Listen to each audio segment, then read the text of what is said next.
Ladies and gentlemen, welcome to another edition of the Squared Circle Maniacs Pro Wrestling Podcast. My name is Johnny Bottles, and the man to my left is Dr. Don Wayne, also known as @BustinMove on Twitter.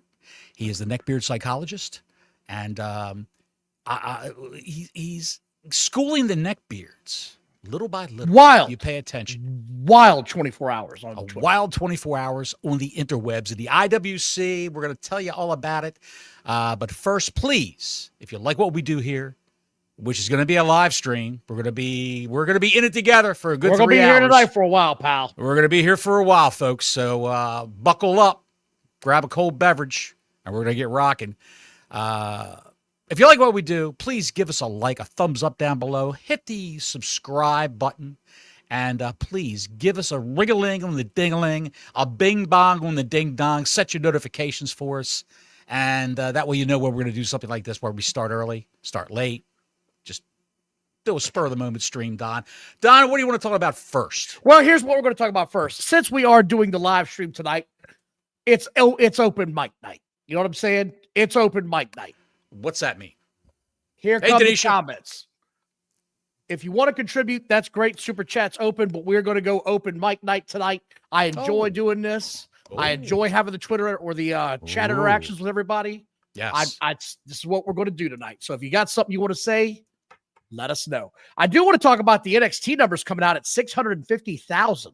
That just got announced a little while ago. Really? I didn't see that because I hadn't been on Twitter for a 650. good part of the day. Nice. Very nice. Not good for what they've been doing, but it sort of lends my credence that, I don't know, man, there's something that we might not know about that's out there on Tuesdays now, because suddenly they've dropped like 150,000 the past 2 or 3 weeks. So I don't know if there's a show that I'm missing out on or it's something that all the hip kids are watching, but that's something to bear in mind. The other part about that is people seem to like the show last night. The NXT show? Yeah. Yes, Todd Wayne to watch. Blink twice if you're in need of help. What's the safe word for you, Don? What's your safe word? It's usually stop. That's my asshole. Yes. No. I'm looking forward to this show. I don't know. You'll be like Ludwig Borga. That's exit only. Dude, I watched that, by the way. Was it on last night? I forgot all about it. Yeah, I was watching NXT. It was on, man. I'm glad I recorded it. Glad to have you here, Russ. Good to see you, pal. Thanks for joining the show. But yeah, I want to talk about this real quick. NXT 650, strong show, not terrible. The guess going around right now is AEW going to bite one tonight? Is it going to go down because of that? Because it's usually a direct proportion to NXT. If NXT goes down, AEW tends to go down. For the hype for the NXT show tonight, last night, there wasn't a lot online about what was planned. I was surprised by the fact that Stephanie Vacker vacated the North American Championship. She's just strictly the women's champion right now. And there's Motorhead, the Grand Poobah, the Squared Circle Maniacs, the SCM Brotherhood on Twitter. Christopher Stikelether's here. Sup, my peeps. He's from the streets, don't you know? The Stikeletherman. I'll be curious what's going on there. A couple other things. Well, I'll finish my point real quick and we can move on. There wasn't a lot announced. Ricky Starks had a match with Shawn Spears. He became the new North American men's champion. And the whole crowd chanted as Ethan Page beat down Ricky Starks. Here we go. Stood over him and held up that belt. The whole crowd chanted, "Tony fumbled. Tony fumbled." And it's just one of those, and the neckbeards are beside themselves. They are besides themselves.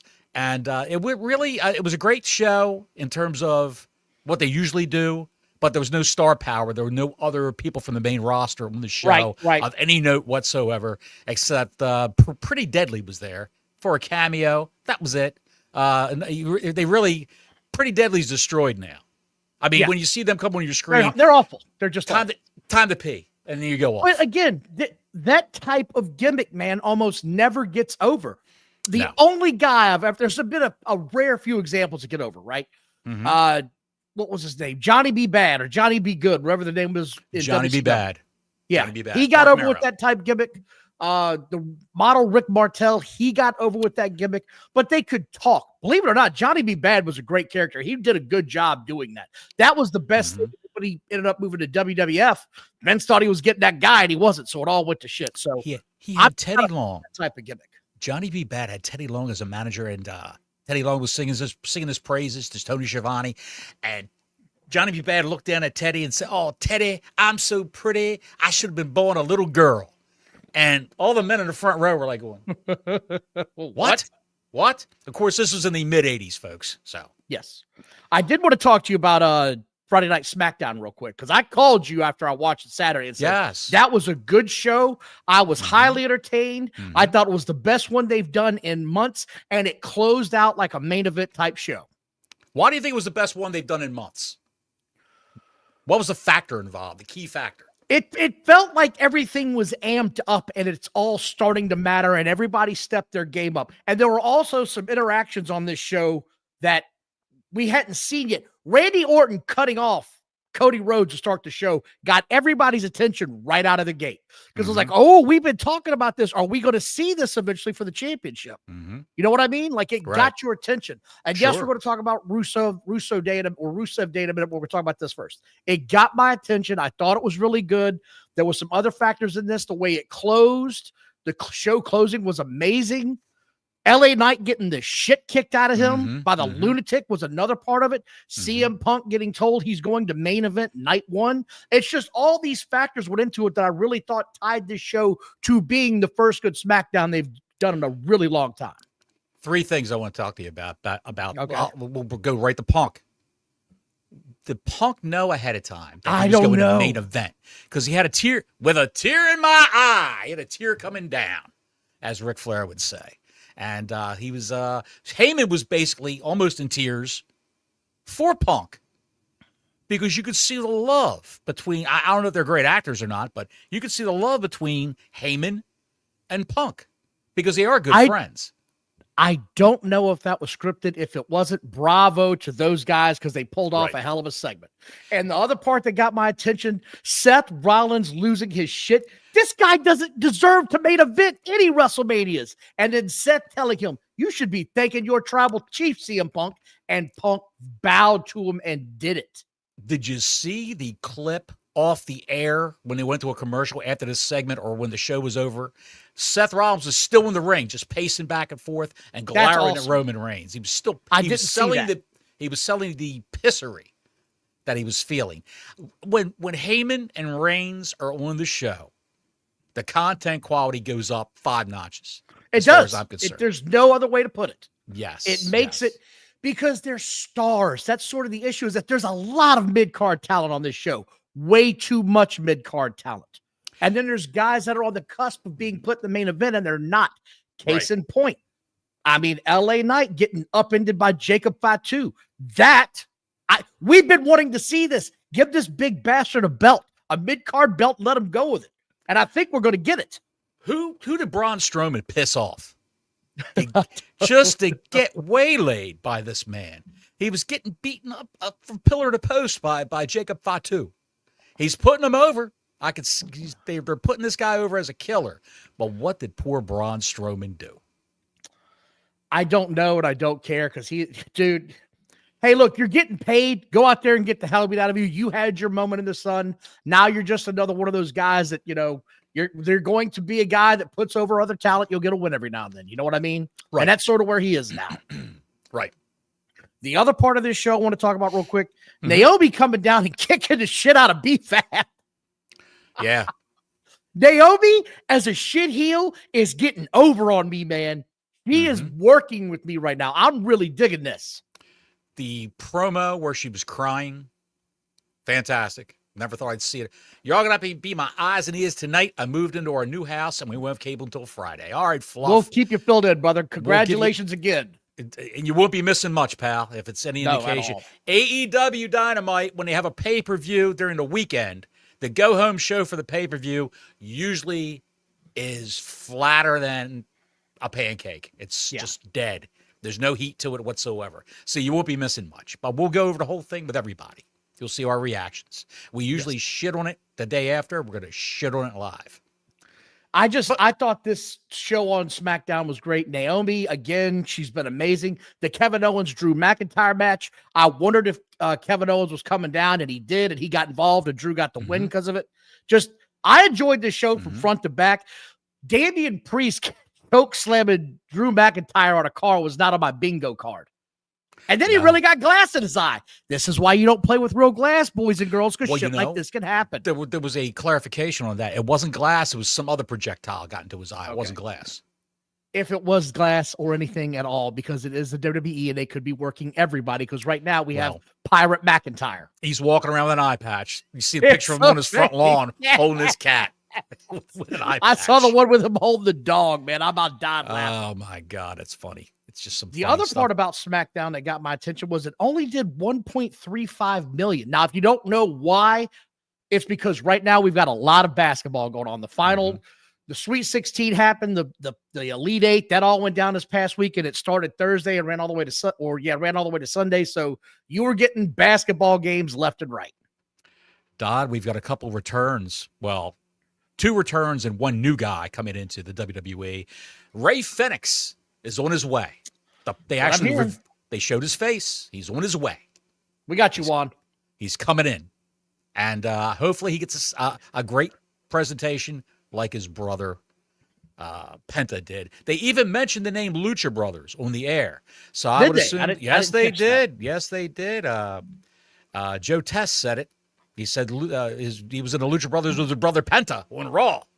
So there's going to be some cross-pollination there, WrestleMania time, I believe. But I guess they would have Ray make his own name for himself on SmackDown. And yes, Challenger John, the other part, real quick, the other part that was great about that was that as Drew was laying on the car, CM Punk walked by and shook his head like, I told him. Oh, the callbacks. But yes. Just on to the great aside. I know. Miro is coming in, Don. I am not a fan of this at all. Rusev. He got remarried to his wife, CJ Parker. And I don't know if she's coming in as there's Pat Green. Hey, Miss Pat. Hi, guys. And Block Larry, love to listen. I don't know if she's coming in. Not Pat Green, but I don't know if CJ Parker's coming in. Pat's coming in for She's coming in. She's going to powerbomb Miro's wife. That would be fantastic to see that. Who's this masked woman that came in? Oh, my God, it's Pat Green. It's Miss Pat. She's killing everybody. She's standing on top of the turnbuckle with her arms raised in victory. No, we're going to have, I believe we're going to have Rusev and Lana back together again. I think so. Absolutely. I'm not going to lie. I'm not a fan of this. You know me. I've never been a big fan of Rusev. He had one good run in AEW where they just, every time he'd start something good, it would just go to shit, and I never understood why. I don't have a lot of high hopes for this right now. I really don't. I don't know how he's going to be used. I'm not a big fan of this idea, man. I'm just not. Yes. Well, we'll see. We'll see what happens. Oh, CJ Perry. I'm sorry, Ashton. CJ Perry. I was thinking of Tony Storm's husband's name when he was in NXT. He was CJ Parker. CJ Perry. CJ Perry used to be a dancer, Don, don't you know? A break dancer. At the disco. At the disco. No, not the disco. She was actually part of a dance troupe, I believe. Yeah, she was in Breaking 2. Electric Boogaloo. When she was a child back in the 90s. Yes. No, this was the 80s. Way early. Breaking 2 was in the 80s? That's right. Man. Yeah. Come on now. Don't get me started on Turbo. Man, one of the funniest things was that episode of Family Guy when was Peter having a fever dream when him and his boys went to the roller rink? You got me. I got disco music. You never saw that episode? Nope. They were not doing that one. Yeah, they were rollers. They were doing roller disco. It was you got to. I'm sure it's in all these. So those are the big changes coming up. The big nuances. Raw, I thought was really good this week. I want to cover that not in too much detail because here's what I really want to cover about Raw. The women. CM Punk and John. I mean, let's just get to it. Cena and CM Punk. I'm sorry. Cena and Cody Rhodes. Cena and Cody Rhodes. Thank you. My mind's been everywhere. I got shit going on. This was amazing. It's everything I wanted it to be. They cut promos on each other. We finally got some contact. And here's my only caveat to all of this. You can be a fan of either guy, and that's fine. I've clearly got to see the t-shirt, right? And I've enjoyed Cody Rhodes' run so far, but I've got to see the t-shirt because that's who I'm going for in this match. But here's what I'll say. They both cut really great promos. One of them didn't outduel the other one. They entertained the audience, and everybody was excited because you heard the term, you got more dick in your jorts, and everybody popped. That was the go-home line from that entire segment. I don't care what anybody says. That got a huge pop in this house. My wife, my son, myself all fell out laughing. This segment was everything everybody should hope it was. Stop comparing them and saying, oh, he got cooked. Oh, no, he got cooked. It was just a great segment. Am I wrong, Bottles? It was great. It was fantastic. And like you said, they were all saying, oh, Cena cooked them. Cena cooked them. Everybody's shitting on Cody Rhodes now because they're saying that Cody Rhodes had to leave that company to make a name for himself, which he did. That's why he left the company, WWE. He didn't want to be Stardust anymore, and he saw his days were numbered if he was going to be Stardust. So he went out on his own. He chose not to renew his contract with them. He went out on his own and built his own name up, his own brand up so well that Vince even admired it. And Cody came in. He's got his own presentation. They built that presentation AEW, and he brought it over to WWE because they think WWE doesn't make good entrances or presentations of their talent, of their characters. Hey, what's that guy Edge? What's his entrance using right now? He's got the same as what he had before. Oh, okay. But he doesn't have his name. Don't change it. No name. He can't use the Edge name, of course, because fine, it's copyrighted. Yes. But Cody Rhodes made a deal with WWE, with Vince. All the old WCW pay-per-views, Great American Bash and all that stuff, I'll sell you the copyrights back if you let me have my last name back. Vince said, no problem. Let me have my entrance music. I want to have my same outfit, ring attire. No problem, Vince said. Vince agreed to all that. Not the fact that Vince was going to say, well, we're going to redo everything for you. We're going to build you from the ground up. No.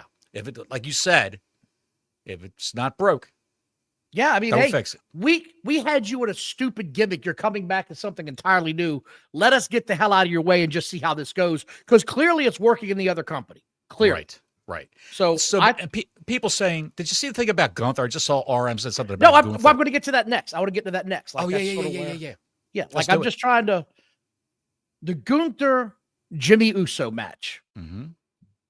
It was great. Jay come out to save him after the match because Gunther had just kicked the shit out of him. Sure. He acts like he leaves and then comes back in, attacks them both, zip ties Jay Uso, and then nails Jimmy as he's coming back in the ring with the belt. And then goes over and starts taunting Jay Uso. It felt like a fourth grader. Nah, you will never catch me. It was great. Just taunting the shit out of him. Jimmy comes back up and he's a bloody mess. So we're selling that. And this is once again to prove to you, it doesn't have to look like a bloody fountain. He just got a good amount of blood going. It told the story. He kicked the shit out of him in front of his brother, had blood all over him. The only thing I didn't like is when he took his fingertip and put it in his mouth. Don't do that shit. There's no need for that at any company. Don't be blood-tasting idiots. I don't think it was real blood. Asshole. I don't think it was real blood. Everyone's saying, I'm not saying it was. Licking the blood is bad in AEW and it's good in WWE, someone said. I've said it's not real blood, dude. It's not real blood. I don't think it was either, but it doesn't matter. He put his head underneath the ring. They put his head underneath the ring. And folks, you don't realize there's a guy underneath the ring most of the time, a guy with a monitor. He's got a director's headset and a monitor underneath the ring for WWE, almost with all the shows. And Jimmy, he got hit with the belt, fell down, put his head underneath the ring apron. And was laying right next to it. You saw it. Yes, he put his head underneath the ring apron, and he came back up, a big bloody mask, a bloody mess. If you cut yourself on your forehead, it's not going to gush like that fast. Not unless you get a hell of a cut. Right. He got sprayed with something, some fake theater blood or whatever it was underneath the ring. And either way, it doesn't matter if it was real, if it was fake. None of that matters. What matters is the story they were telling. Jimmy was getting his ass kicked in front of his brother, Jay, and Jay could do nothing to stop it. That was the story they told, is you will not get near me. That's never going to get near me. What's up, Real One? Pablo's here. Yes, but the zip tie, that's ridiculous. Jay, look weak. I don't know, pal. Have you ever been tied up with 2 zip ties? I'm just going to ask you. Who, me? I'm asking Pablo because I have. The police use them now. Yeah. The police use them now. They do use them, yes. Yes, they use these very huge zip ties, and I can assure you, You are not getting out of them bastards. I'm not speaking from experience at all. Thanks for the $1.99, Pablo. The chat is open tonight, brother. We're going to have a good time tonight. When we do these specials, we usually leave the chat open. And the other part about this show I want to talk about. Go ahead. Io Sky's not working, Bottles. The botches were bad in that match. She just looks out of place. She's in there with two Amazon giants. And I get it. She might be able to go, but I'm not a fan. I'm just not a fan of her style. And I don't think this works for me at all. I've tried to give it a shot. None of this is making me want to watch it. I just don't care. I just don't care. And the way it ended with Bianca just DQing everybody, it was just none of this worked for me, pal. Well, I don't know what to tell you there, pal. She's regarded as one of the best women's wrestlers in the world. But, what can I say? To each their own. Not your cup of tea. It is what it is. It is not my cup of tea. They're going all in on Io Sky, pal. They're going all in on her. And we talked about this months ago. That's going to be a three-way at WrestleMania between those three. So, Scud is out here trolling. Do ye like AEW? Kenny Omega's down here. We all float down here. We all have jazz hands down here. Anyway, that I wanted to talk about. The other part I want to talk about Raw because this is big. The ratings that have been talked about this week. WWE did 3 million again, like 3 weeks in a row now or something. They're averaging 3 million viewers. Sure. Everybody screams, but that's worldwide. It's number 1 on Tuesday morning every day. It's number 4 on Wednesday morning almost every day. Shut the hell up. 3 million. If they were pissed, they'd let you know, right? Like they're number 1. Here's the thing, right? Netflix doesn't differentiate what their number 1 show is that's being watched right now. It's here's the number 1 show that's being watched in case you want to know. Here's the number 2 through 10 also. Mm-hmm. If you're wondering what's popular right now on Netflix, here it is. Some goof I've never heard of, and I'm not going to mention his name, and I'm not going to care, said, I heard from someone inside of Warner Brothers Discovery that they are very pleased with AEW on Max and that it's getting 80% of the actual TV audience. That's great. Do you have any idea how ludicrous this sounds on the face of it? The NBA can't get that kind of a turnout on their ratings. They can't get that on HBO Max. You're going to tell me that the most niche product in the entertainment business being wrestling is going to get 80% of their audience, and then you don't cite anybody. You have no sources. Just trust me, bro. Is this real? And the other part about this that gets me is they look at the Netflix numbers as far as the streaming hours and say there's, whatever it is, 5.5 or 6 million streaming hours. And they go, well, that show was actually 2 hours and 36 minutes. So if you divide the number of minutes that it actually was by the time of the show, it only came out to like 2.1 million. Folks, I got news for you. Not everybody sits there and watches every segment of this show. I don't anymore. I fast forwarded through the sections I don't want to watch. There's certain angles I don't care about. There's certain matches I have no interest in. I don't have to sit here and watch every living minute of this wrestling program if I don't find it entertaining. Or every commercial. Yes. Every commercial. What are we doing? Which, by the way, they put those back in. You've noticed that. On YouTube TV. No, on Netflix. It's on commercials now when I watch now. I watched it Tuesday and the commercials were still there. Really? Well, yep. I noticed when I recorded Smackdown Friday, I watched it Saturday or Sunday. Well, I forgot what day it was. And I said, well, I'll just watch it now. I'll just scrub right through the commercials. I couldn't scrub through the commercials, Don. YouTube TV added commercials that I couldn't skip. Did you have that problem? Oh, no shit. Really? Oh, yeah. No, no, I didn't have that problem. Oh, I had it. I couldn't fast forward through the commercials. Oh, wow, I could. We zipped through that show. Like, you know how when a commercial comes up on YouTube TV or a streaming service like Hulu or whatever, and it's got the little timer in the corner, tells you how long the commercial is going to be? Yeah. Every one of them had that. No shit, really? That's wild. Yes. John JID 999 with 199. Only the super nerds are doing ratings math. So dumb. You're exactly right. You're right. Dude, they've got to have something they can hang their hat on with AEW. All the metrics are down. The merchandise sales are non-existent. The live attendance is ridiculously low. Tonight, I think it's like 2,400. That is not good. The ratings are bad. They use seat fillers to fill in the empty seats that they distributed the free tickets out, but no one came, so they have seat fillers come in and fill the seats like a seat filler would. So, Challenger John says he wants to see those reports. That's the thing, John. There's no reports. There's no reports. He provided no facts. And by the way, when he started his story, he spelled wrestling WRETLING. Retling. It's the wrestling numbers, baby. I am Dustin Rhodes. I'm gonna tell you, we got 80% of our audience watching on Max, baby. You don't even know, baby. We got the Retling numbers.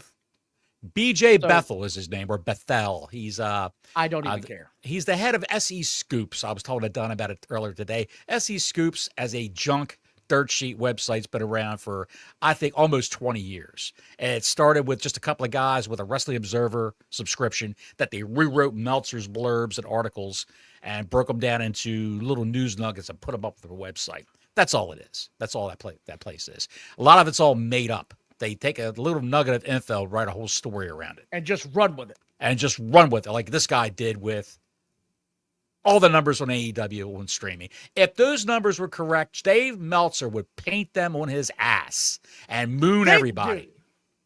If those numbers are real, Tony Cobb, top of every building he could get on. Tony Cobb wouldn't stop tweeting about those numbers. He tweeted 5 times this week so far. They're off to a great week in AEW. We were in a string of great shows last week. Coming up, we got Dynamite, we got Collision on Saturday, and we got Dynasty, the big show, on Sunday.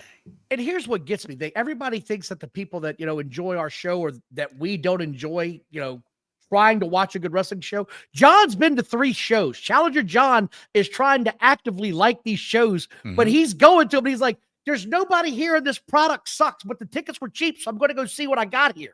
I'm at least hoping I'm going to see. You're hoping to see the car crash. It's going to happen eventually. The question is, are you going to watch it live or not? Again, I don't understand why they're screaming about this. And the other part about this whole week where the infamous quote where Tony Khan said there's only room enough in this business for one Khan. Well, guess what? Do you know why? Guess what? What? They had to move the start time for their big pay-per-view in Texas. Oh, really? They moved it from night to 3:00 in the afternoon now because Saturday night's main event is going to be in Texas on that night. Is this the week where Collision is going to be? On like Thursday or something. On Thursday? I think so. Or is it the following week? I think it's that Thursday. No. It's WrestleMania weekend. They're going to move Collision to Thursday night. Warner Brothers Discovery said we're going to move that to Thursday night because nobody's going to watch it. Nobody's watching it on Saturday because of Peacock. So just to clarify, AEW is moving their pay-per-view because a Saturday night's main event is going to air. That's a hard pill to swallow. We are 1 minute away from going live here with the television show. I got mine up. Let me get my other little earpiece in bottle so I can hear this god-awful call we're about to hear. I'm looking right now. I'm trying to find it. I'm here now. You know what they say? It's Wednesday. You know what that means. Getting announced and somebody's liable to get decapitated. Are we going to see a spike back? What is your bet on the ratings this week? I'm going 615. Chat, what are y'all saying this week? Exactly, RM. They're moving the biggest show because of a TV house show at Saturday night's main event. They're moving their biggest show. It doesn't make any sense. So we'll see. I'm ready to go live, Bottles. Here we go, pal. Oh, it's the Big Bang lead in. You got the Big Bang? Yep. We're not done with that yet. They're still leading it in. Be sure you get it to go live. I can't wait. We got a 605, a 643, a block clear. He just gave his area code. I'm going 615.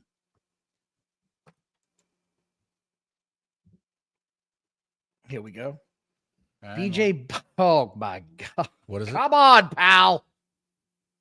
BJ gave TK a BJ. Oh, thank you for the $2 spot. I'm ready to get the show on the road. Please bring this on. I can't wait to watch some bad wrestling. I hope you guys and gals are all having a good time. And I appreciate you all for joining us tonight. We don't get to do these often, but I'm off tomorrow. And I said, Bottles, I got an idea. Big Bang. They still got the credits. You know they're doing a sequel to Big Bang Theory. I've heard this show? has been in the works for a while. Yes, it sounds horrible. Because that's all we need is more shitty shows by this company. It sounds. Here horrendous. we go.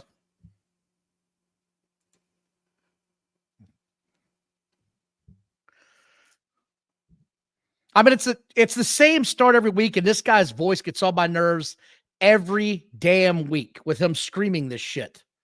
In Peoria, Illinois. I don't know why they just don't start with a vignette or something. Are you got the Max feed or do you have the TBS feed? I'm on TBS. This week? I'm on TBS this week. I made sure of it. Oh, okay. We get the Cracker Clan coming out. This is going to be Antonio Cannoli versus... That's right. They do have a match this week, don't they? Versus Edge or Coke. They're in the bowels of the ship once again. Oh, no, this is the mixed tornado match. What? She's going to wrestle? Good call, RM. Good call, pal. Yeah, she's been bragging all week on social media that she was going to have a match this week. We haven't seen this girl wrestle in years. She hasn't wrestled in years. Well, that's what I'm saying. I give her credit. She looks at him like, where the hell are you going, Captain Jackass? Yes, he's walk over there. He's going in for the adulation of the crowd. What is he doing, man? He's walking around like a tough guy. Walking around like a tough guy. I was going to say, he's got the worst fake tough guy walk I've ever seen in my life.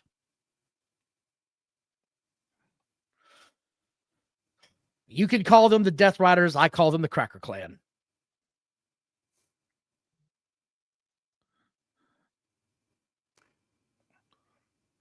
Who got ruled out of the Owen Hart Cup? Who knows? I didn't catch that. It don't matter. Oh, shit. Motorhead coming in hot, pal. Look at that. Thank you, Motorhead. This is going to be painful, but I'll watch the entire damn show. Motorhead with a 10 spot. Thank you, Motorhead. We appreciate it, brother. Hey, Warrior JWR. I did see the Dark Side this week. That guy was a lunatic, a nut job. I didn't even really want to give the guy any more credit. I think Jim Ross said it best. We made a bad mistake when we hired him. He lasted about a year and they got rid of him. He had the SS tattoo on his leg and they didn't know that. Otherwise, he said they'd have never hired him. So he was a, what was he, a Nazi? He was a Nazi sympathizer. Here comes Willow, who has lost a lot of weight, looks great. She has lost some weight. Yes, she has. And she has charisma. I can't lie. This girl has got something, does she not? She's got something. She's got something. It's behind her. All right. Enough of your pervertedness. I'm being serious. Well, pal, I'm just Do you not think she's got charisma? She does have charisma. Yes, she does. Oh, she's got a great smile, right? Yeah, she's with Swerve. Swerve is in the mixed tag. Look at that. RM, you're right. This mix sounds fun until you realize Moxley's going to be in it. Why would you have the two guys that are in the main event for your pay-per-view? Main event this Saturday? Fighting in a garbage match before they have their big garbage match for the belt this Sunday. Why would you do that? Toad C. Willow is thick. Willow is thick. It's pretty girl. I like Willow. I like her. I hope she goes to NXT and gets an opportunity. I've never not liked her. Prince Nana's pants are falling down from the dancing. And here we go. Every match with John Moxley is going to start with some shit outside. The bullshit punches. Look, my God. That looks terrible. Man. That looks horrible. Come on, dude. Don't make the Marita girls Shafir's not even throwing hands. Those were some awful looking punches, man. Sorry, their pay-per-view is Sunday, Johnson. I didn't know, honestly. I didn't know it was Sunday. Whatever. No one gives a shit day. It's just, I don't know how anybody could get fired up over this product. I really don't. Honestly, I've gotten so used to WWE putting it on Saturday. I just think everybody does it on Saturday now. I know that they used to do it all the time on Sunday, and I never understood that either. Why don't you give your fans a chance to go to a Saturday show, enjoy themselves, stay at a hotel nearby? You know what I'm saying? Instead of saying, oh, by the way, you got to take off Monday if you want to come to my show. Didn't this guy just Moxley has not bladed yet, Juan. Didn't he just get a bat with spikes in it in his back He like 2 did. weeks ago? He did. Yes. And we're going under the ring already. Moxley's looking for some shit to throw around in here. Why wouldn't you have a bandage on that back to sell it? That's a really good point, Bottles. Why would you not be selling the bat in the back? And we're setting up furniture already. If you remember, supposedly that was stuck in his flesh. They had a Yes. hard time pulling it out. Yeah. It looked gnarly as hell. Block Larry says Mox blades in his Cheerios. Thank you again. We appreciate you very much, Motorhead. Thank you so much. Oh, here we go. We're going to get some shit going now, pal. God, that looked a little rough. Those hip takeovers. That's all she's going to do. Why wouldn't they tell her to cool it in the ring, get her in some kind of hole just to slow it down because he's going to do a big move on the announce table? Yeah. By the way, you're right, Miss Pat. Charisma counts very much in wrestling. It counts. I would say, this is my honest assessment. Wrestling is probably about 70% charisma. Can you draw me into the building? And honestly, about 30%, how's your wrestling? John Moxley, Hulk Hogan, prime examples. Warrior JWR, do we think Mox is drinking again? No, I don't. I think if he was drinking again, we'd have much better ideas. Personally, I think he is drinking again. No, I think he's in tremendous shape. He's actually got, here we go. Yes, time to flip the fans off. No, he's lost a lot of weight. I don't think he's drinking. I'm glad that both him and his tag team partner are wearing them hideous OD green pants again. The old baby shit green. Marina Shafir is such a badass. She's getting her ass handed to her by Willow Nightingale. Good luck, John JIT. He's going to watch this show for the first time in months. Milton says this will be another match where Mox doesn't sell shit, and he probably won't. He won't. He's selling now, though.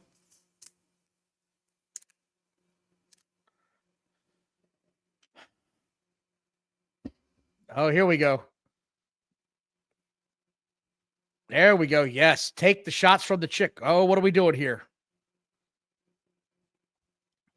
That's a tornado mixed tag team match because why not?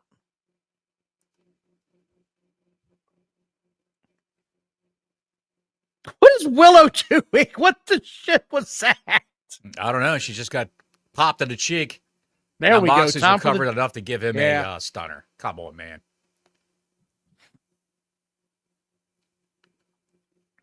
Although I do love these tornado tag matches. By the way, if you guys ever thought this cup was a gimmick, it's not. There is real booze in there, and I don't play around.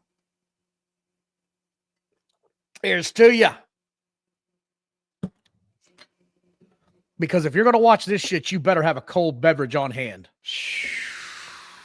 What's the over-under on the time for this match? I'm going to say 20 minutes. I think you're safe in that assumption. You got the horse in there directing traffic. I'm glad that's going on. Do you think she's going to start trotting around anytime soon? They're moving that camera around real quick. So I think she doesn't really have any idea where the camera is right now. Get closer. That's it. Get closer to them all. Make sure you're in the shot, Aubrey. They're in Illinois, and there's a guy in the stands wearing an obscure Detroit Lions or Detroit Lions jersey. What the hell is that about? And the crowd is quieting down because this is slowing to a crawl, quite frankly. And here we go with, I hate when they have to do that. This is so 80s and 90s when you got to get the clap going. Clap, clap, clap. Because this is just horrible. She's punching Marina Shafir in the ribs, and she's not even selling it. Why is Moxley over there in front of a chick's face trying to give her the business? I don't understand what's happening right now. Beer man, I'm going way over your 5.5 beer count. Do you know I don't know what what the hell. This ain't amateur hour. I'll tell you what this is. Moxley was calling the spots for those two. Because Marina Shafir is totally lost. There's Aubrey Edwards. What are we doing here? What is this? Do it. It's a mixed tag. So here's what's going on if you're not watching. Swerve has come in. He's got Marina Shafir to deadly move. He's daring Moxley to hit his, and he does it. And now they both do a fake headbutt. Oh, my God. Miss Pat, you keep it up, pal. You get it in tonight. You just You pal think Miss that's Pat? a Patriots jersey? Did you just pal Miss Pat? Yeah. Jesus Christ. Oh, it is a Patriots jersey. That is an old-ass Patriots jersey. Holy shit. It looked like it's the colors of the new Detroit look, but God, you're right. I didn't see the Uncle Pat on the shoulder there. Good call. I heard that one. But this is what every AEW match is. It's all right. You do some. Oh, you're not getting her. You're not getting Big Mom up. This ain't gonna happen. Oh shit. That looks sloppy. Well, she couldn't get her up. She couldn't get. Dude, that looks sloppy as shit. And she couldn't get her up. The girl hurt her head, too. She landed right on it head first. And we go to a commercial break. Picture. If you're Right on not the, watching, I wasn't jumping because I thought that was a great move. I was jumping because I literally thought she was like, oh shit, I can't get her up. That looked horrible, man. That was dangerous. She landed right on her external occipital protuberance in the back of her head. Yes. Yes. God, dude. Courtesy of the great Gorilla Monsoon. See, when this picture-in-picture stuff is on, and I have it recorded, It's a Max commercial. It's a Max commercial, though. Yes. Block Larry said the Jersey talk is better than the match going on in the ring. Yes. This commercial for The Last of Us is better than what's going on in the ring. Oh, yeah, that show's coming back, huh? Is it the same cast? Yes, it is. Okay. Same cast. I didn't watch the first one. I won't watch this one either. No. Pedro Pascal. Who's you in remember everything. when HBO used to put out great shows like Deadwood and Sopranos and 6 Feet Under? And even you weren't too big into the whole Mormon show, even that one was a crazy-ass show. The problem they have right now is the guy who runs the entire affair made his bones at Discovery Channel, which is all reality television. Right. All of it, yes. This guy has no feel for an actual scripted show that's good with dialogue. Exactly. Fictional content. He's got no feel for it whatsoever. His name is David Zaslav. Yes, Tanisha, you're right. That was sloppy as hell. Yes, Larry remembers. No, Larry, where'd you go? Larry remembers Gang Banging in Little Rock. That was a hell of a documentary. That's one of the craziest documentaries I've ever seen on HBO. I thought it was a porn. Did you ever? No, it was about gang banging in Little Rock, like for real, for real. Yeah, he's got banging in Little Rock. Did you see Hookers on the Point? No. I'm serious, man. I didn't see that. Chat, let me know. Did you guys watch at all back in the day Hookers on the Point? Let me ask you a question, Don. How much urine came out of Willow Nightingale when she hit that table on the floor? I don't know. It was probably y'all are just old and jaded on TV. Watch all the A24 movies he drop on there. Heretic is fire. You know, the A24 studio. I've watched they're hit or miss, but they're hit or miss. I do Love like Lies Here Bleeding was just a complete mess of a movie. Did A24 do that movie Abigail about the 10-year-old vampire? 11-year-old vampire. I don't know if they did that or not. Dude, that movie was fantastic. And we're back to the show. Chris Steichler says, what are your thoughts on Val Kilmer passing away? I think Val Kilmer had a really hard battle at the end. His health went to shit. I loved him in everything he did. I'm not going to lie. The first movie I remember seeing him in was that science movie. What the hell was the name of it? Real Genius. Pure Genius. Real Genius. Real Genius. Great movie. Great movie. Absolutely. And yes, A24, John, just real quick, A24, I've actually seen all their movies. They're more hit and miss than you think. It really depends on the director or the writer, I've really figured out. Because they'll back any independent small promotion. What is this shit? He was excellent in Heat Block, Larry. Did you see Top Secret? That was his first big movie, Top Secret. It was by the Zucker brothers. The guys who did Then Airplane, the I'm Airplane sure I've movies. seen it. It's the movie they did before the Airplane movies. I'm sure I saw it then back. He in was the like day. it was set in World War II. He was like an Elvis Presley style rock and roll singer back in World War II. Okay, yeah. Yeah, it was pretty good. By the way, he's uttered my favorite line in any movie in the history of ever. I'll be your Huckleberry. That's just my game. Favorite line ever. I'll be your Huckleberry. That's my game. Dude, that's probably his major role he's known for. Doc Holliday. I don't know, man. He was the Iceman too, don't forget. I think Willow Nightingale is throwing her ass in the face of John Moxley, and neckbeards have spread out tarps all over the country. Her urine-covered ass. Spank-a-vision is real. That's right. Batman 2, Ashley Chevalier. God bless him. May he Batman rest in forever. peace. Yeah. What'd you think of him as Batman? I thought he was a good role. I thought he was a really good role. I thought he was good. I thought they gave him some god-awful villains to fight.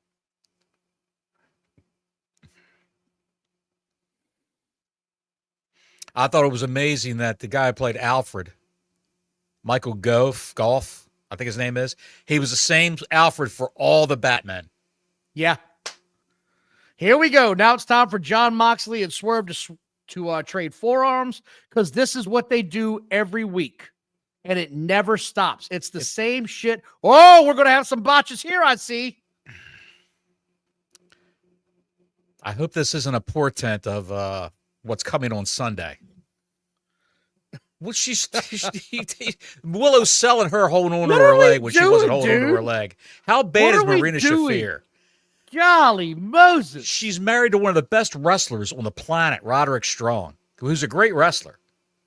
He's little, but he's a great wrestler. And she can't even get out of her own way. I don't know what we're doing here. We have dual chokeholds going on, it looks like. You got the muff drop right there right on top of Moxley. Yep. And he's selling it. 90-pound woman fell on top of him. He's dead. I think he peed. Milton, you're right. Aubrey Edwards tries to make sure she's in every camera shot when she sees that camera coming in. Yes. You're right.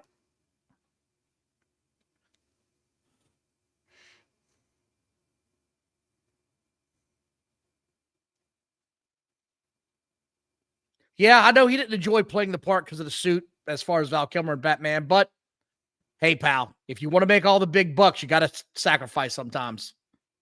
I jumped out of airplanes with 150 pounds of shit on me. I don't want to hear him bitching about an 80-pound suit making millions of dollars. Here we go. The forearm shot again. We're getting this again, Bottles. Twice in one match, we're getting the same shit. Denisha, I hope you keep our show on somehow, pal. We appreciate you being here. I get that it's a painful watch, but my God in heaven, somebody's got to make the sacrifice. Why do they do that roll jump dumbness? It's just the dumbest move I've ever seen, and everybody's doing it now, Bottles. They roll, jump, grab you, and then plant your face. Couldn't you just run up and grab him and plant his face? I don't know why when they run and they got a guy in a turnbuckle, it's a lot of, oh!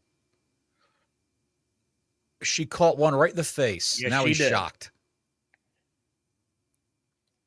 He should go pin her. Willow should go pin her. Nope, Willow's got to do her finisher now. Actually, when there's a girl in the corner. Easy how you phrase this. I'll wait till this happens. And I'll talk. That's it. 19 minutes and 45 seconds. I was right on the money. Yes, sir. It's so this means every week. They won. That means Moxley's retaining on Sunday. Thank you, Denisha. Why does she put her arm up and point to the winners? Why does she run over and grab their hands or raise their hands? I don't know. Those people won. Look at me, though. Right. I like it when one girl throws another girl into the corner and she runs in and gives her a forearm. And then as she runs back to the opposite corner diagonally, she's got to do a forward roll. She's got to do a somersault. Then she gets into the other corner and she runs and does a cartwheel. Oh, shit. Moxley just DDT'd Willow Nightingale. Wow, we got some shit going on here. That is what they needed to do. That's what real they heat. needed to do. I'll give you credit. It's real heat. It's heat. They needed to do that. They all love Willow Nightingale. An eye for an eye. You kicked my girl, I racked your girl. Marina Shafir is not a good professional wrestler. She is horrendous. Horrendous. Challenger John says Moxley is carrying that title until All In, and you might be right the way this is looking. Yes. She should have sold that like she was knocked out instead of laying there in the ring talking to the doctor. Milton, yes, I'm glad he brought it up. Did they miss half of Mox going through that table? No, they missed the whole shot. They just showed him after he'd gone through it. They missed the whole damn thing. They've got to take more pictures of Aubrey Edwards. Got to. That's why. Here's the mask goof. Here we go. Tony looks Who I happy. love, and Tony actually does look happy for once. If you can call that face happy, look at him. I don't know. Was he picking his beard?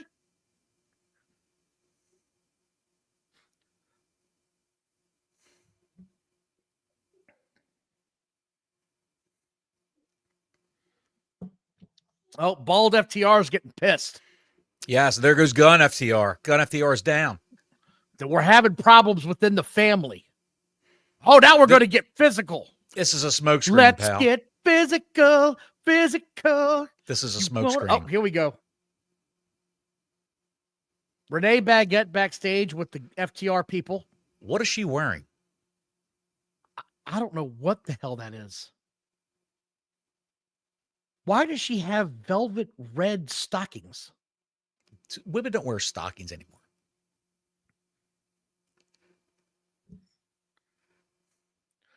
Yep. RM, good call, pal. You're nailing it. Bald FTR once again apologizing for the second week in a row. He's on his apology tour.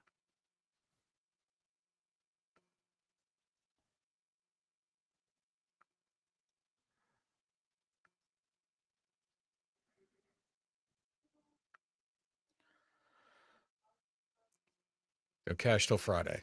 Yeah, that's There's always Gun. a joke in the book.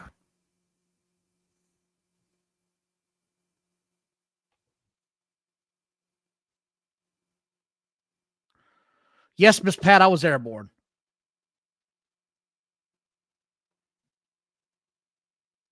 $82nd to be specific if you're going to ask.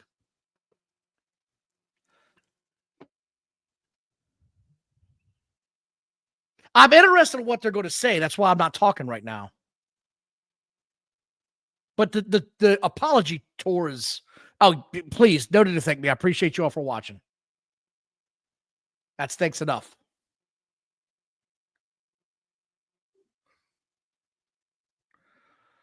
Why is Gun FTR staring off into the abyss like a scorned lover He's pissed. instead of looking at him? He's mad. But that's how you act. That's how, dude, that's how a woman acts around her husband when she's mad. I'm not even going to look at you.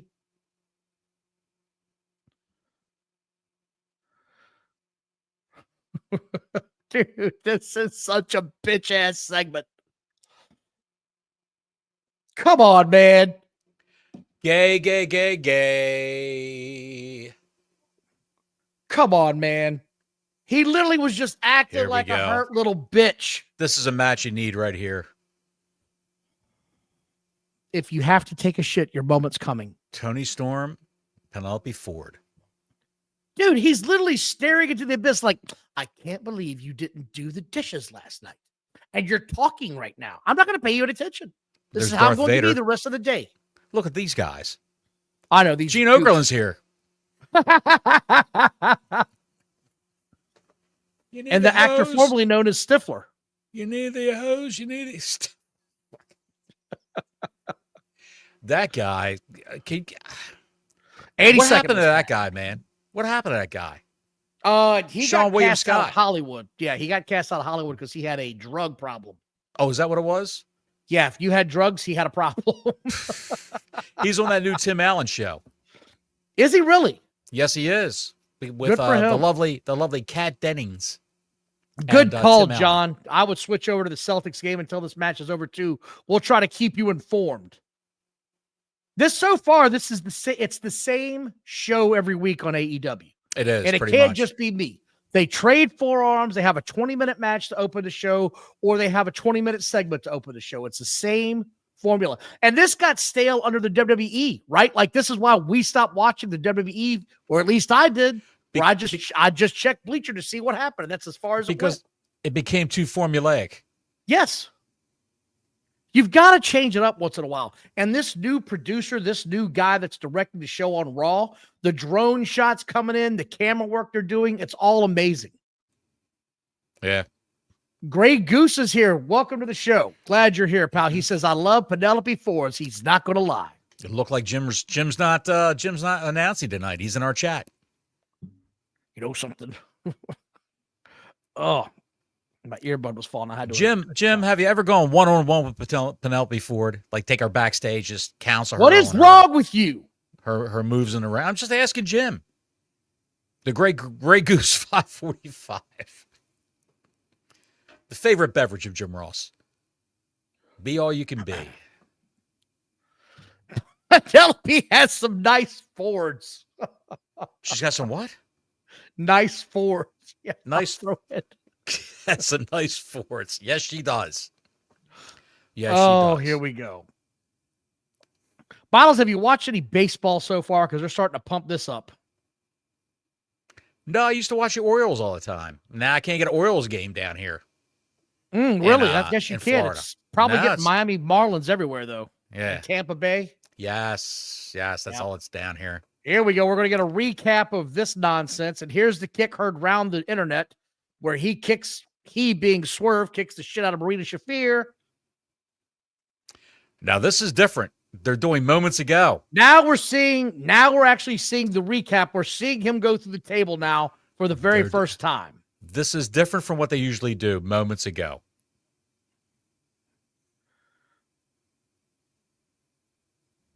And there we go. And the great Prince Nana runs out of the ring. Oh my God, he might get me next. Where's my robe? Where's my robe? They fought a battle so hard for that robe, and he doesn't wear it. We have been waiting for this moment for weeks. Yes. I thought the Owen Hart Foundation tournament didn't start till June usually. How many Jack and Cokes has that woman behind Excalibur ingested? No, I'm serious. So didn't they used to start this tournament in June? Yes. Look, the guy that they just signed, Kevin Knight, they're bringing him in to do the job for Will Ospreay. And Mark Briscoe is such a great wrestler. They're putting him in this tournament.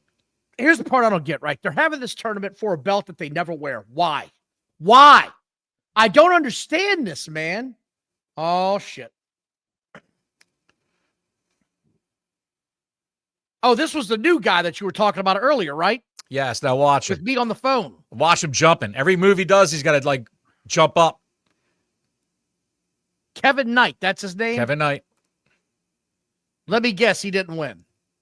Of course not. Yeah, Jay White actually won a match. I don't know why MJF is not in this tournament, RM. I don't get it at all. Who's going to win this? Oh, come on. I have no idea. Serious? Hey, Lance Archer's back. I've been wondering where the hell that guy's been. Brody King's going to get his first win tonight in a long time. Because if there's a bigger doormat than Lance Archer, I haven't seen him. Right. I mean, Kevin Knight might be pretty good too, by the way. I don't know because they've already beat him on his debut. That used to be the shit that Vince McMahon would get shit on about. Why are you beating a wrestler on his debut? Why do you launch a guy right into the main event scene, basically? Right. When no one knows who he is. Yeah. Here's a guy that's challenged for titles in the past 6 months. You should go get your ass kicked real quick. Oh, there she is. Where's Julia Hart been? Why is Mercedes Moné teaming with Harley Cameron? They just had a match 2 months ago, correct? Yes. This is the booking decisions of a drunken lunatic.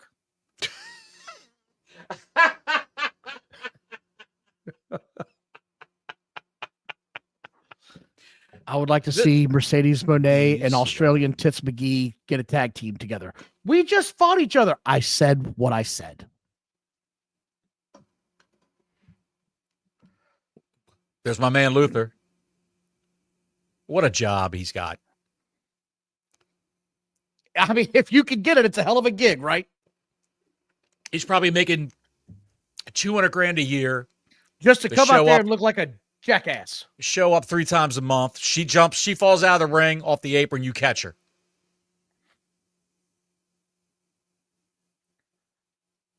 How long can she go with this gimmick before it gets old? She could work this for another year if she's got the right opponent. She's got to have the right opponent. Megan Bane's not the right opponent. Stone-faced Megan Bane. One-faced Megan's not the right opponent. Neither is this.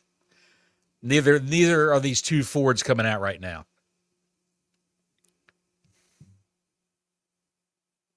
Does this girl own any other gear other than this? Does she have any other clothes other than this? I don't know who the chick is. I've seen her a handful of times because I have fast forward. That's the famous, as they call her, Penelope Pitstop. Penelope Ford. Good for her. Is this where she got kicked in the face last week? I believe so, yes. Yep, there it is. Yup, that's it.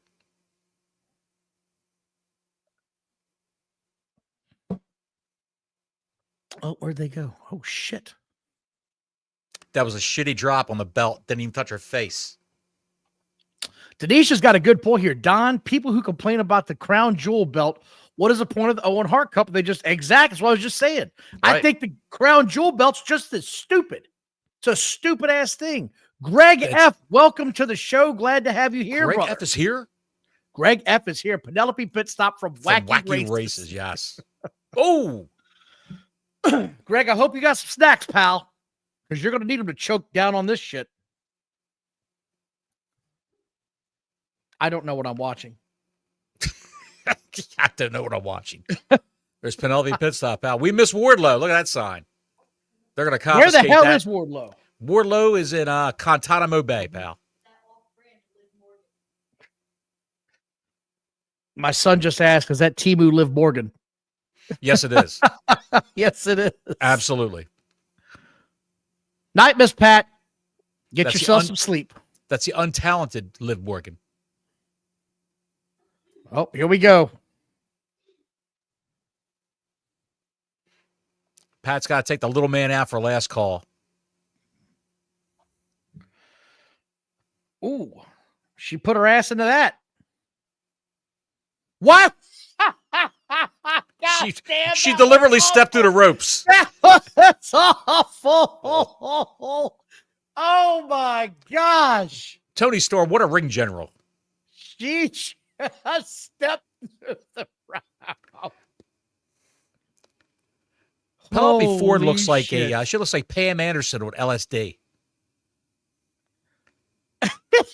She just stepped through the ropes, Bottles. It's awful. Oh, look, we get some more forearm shots because we don't see enough of those. That was a good-looking upper kick, though. She's got a letter in her mailbox, I don't know why men view these women like sexual objects. It's so weird to me. What's that? I don't know why men view these as sexual objects. So odd. Pal. I wish I could make a few pits. She looks like she's got... Oh, my God. I wish I could make a few pit stops in Penelope Pitstop's cockpit. That's a great name for it, pal. The cockpit. I'm flying in the cockpit tonight. She looks like she's got 2 bald-headed midgets standing behind her. Well, I know one thing. This match is doing nothing for favors tonight on any one of these. This reminds me of the god-awful... I thought you were going to say this match is doing nothing for me. It's doing something for a lot of people around the country right now. Well, pal. the Jergens is out, the sliders are going, and the tarps are down. That's all I can tell you. Thank you again, Action Chevalier. The Cheetos sexuals are in full effect right now. Oh, we're going to get this going. There we go. Yes. Someone right now is savaging an onion ring in their basement. Did you saw, of course, the Tits McGee in Tokyo getting groped this past weekend in her match? I did not see that. You didn't see Mina Shirakawa getting groped in a match? Who groped her? A girl or a guy? You sent it to me as your screensaver. What? Pal, I admit to that if I did it. I have no idea what you're talking about. Marina Shirakawa in that match. Marina Shirakawa? Whatever her name. Maria, what is her name? Help me out here, 'cause you're throwing me It's off. a Maria Shirakawa. That Italian girl. Come through the screen. No, you're messing with me now, and you're throwing me off. It's the Shirakawa chick because you brought up to me today. It's a Shirakawa effect. Yeah, she's coming to AEW. She's not with Stardom anymore. She's got 1 or 2 matches left. She's got 2 breasts left. Well, one's right. I should take that back. She's got the big old silicone stripper boobs is what she's got. Somebody wants me to kill my date. Is this still happening right now? This match is still happening? It's still happening. Luther's pissed. Look at him. Lex Luthor's outside the ring pissed. What is this movie? This commercial is like I died and went to Applebee's. I died and went to Applebee's. There's no sound, and it looks like a bunch of shit's not happening. Drop. The movie's dropped, Don. I can't. No. Personal Jesus. Reach out and touch faith. That's what you need to do. And we're back live.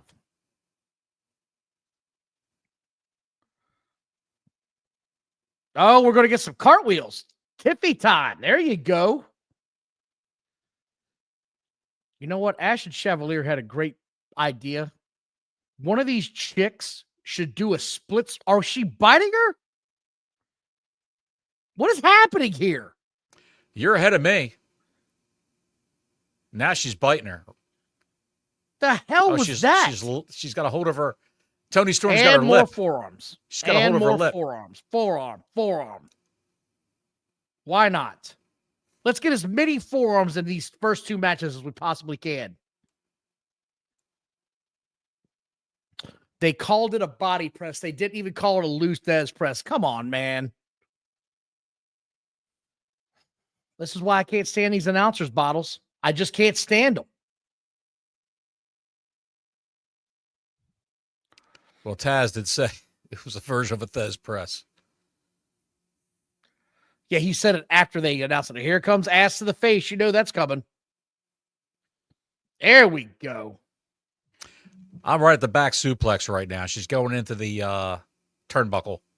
Get ready to do the ass to the face. As Penelope Ford settles back to take the ass to the face. You know what pisses me off about a lot of these women's matches? Please tell me. When someone's down and the other person's the other side of the ring wanting to do a move and they're going, get up. Why wouldn't you just run over and kick the shit out of the person? I have no idea. Down? Hey, she didn't run through the ropes this time. She actually took a dive. Why does Megan Bain always look so sad?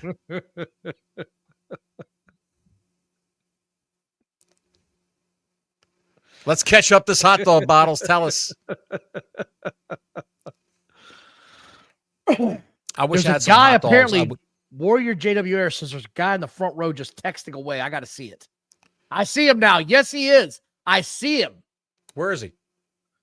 Left side, black t-shirt, third guy from the end on the camera shot in a minute.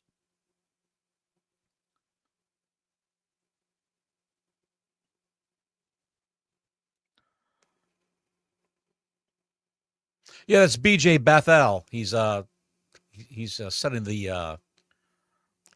live stream to the live stream to SE yeah. Scoops. That's what I was going to say to your favorite website. Yes. Can you believe that guy had the balls to put that out there and be like, no, this is a real report. No, this is real. 80% of their audience is also watching on this. Dude, these schmucks are trying to curry favor with Tony Khan so they get hired They get hired as agents or writers or whatever Hey, backstage look or at publicists. that. 20 minutes exactly, match to match. It's like you can script this shit. I will give AEW credit for one thing. They do have some great looking titles. And they're all designed after the Great looking what? Titles. Their belts look good. They do. They do. Even though they have so many, they do. Because they're designed after Mid-South. Oh my God, Amazon Becky's out. Oh, my feed, she's not out yet. Now she's out. Good looking girl. Good looking girl. Megan's got the girls out. Did you hear how they found her? They found her under a car. I don't know. How did they find her? No, They found her under Joey Janela. That's his girlfriend, Joey Janela.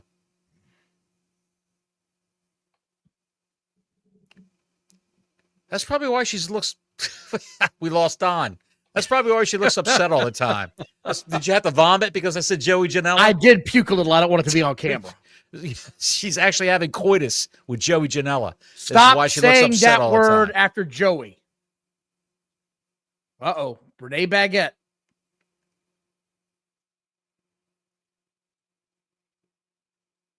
Willow Nightingale with a neck injury.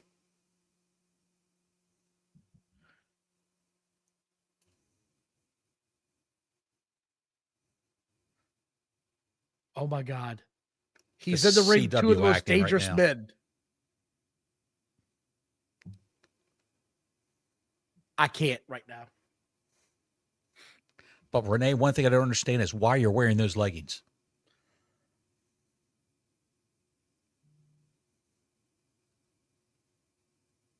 Oh, boy. I'm going to kill you, John.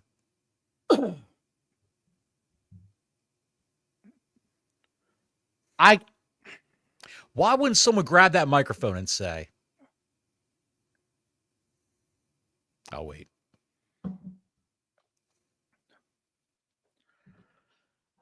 This whole promo went off the rails when he said, "That's why tonight I didn't mind facing two of the most dangerous men in AEW."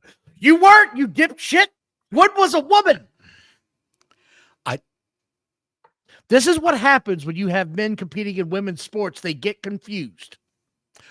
I don't understand why someone doesn't grab the microphone and say, "Hey, go home and tell your husband. Go to his locker room and tell your husband I'm going to beat his ass. You tell him to meet me in the goddamn ring tonight. I'm going to beat his ass." Why don't they just tell her that and shove the microphone back at her breasts? That's all they got to do. Don't look at me like you don't know your husband's not a psychopath. Right. He's a drunken psychopath with a pill problem. Look at this. I'm sorry. Let me get this out. Oh my God. Every time I start liking Swerve Strickland, he has a promo like that and reminds me why he's not ready.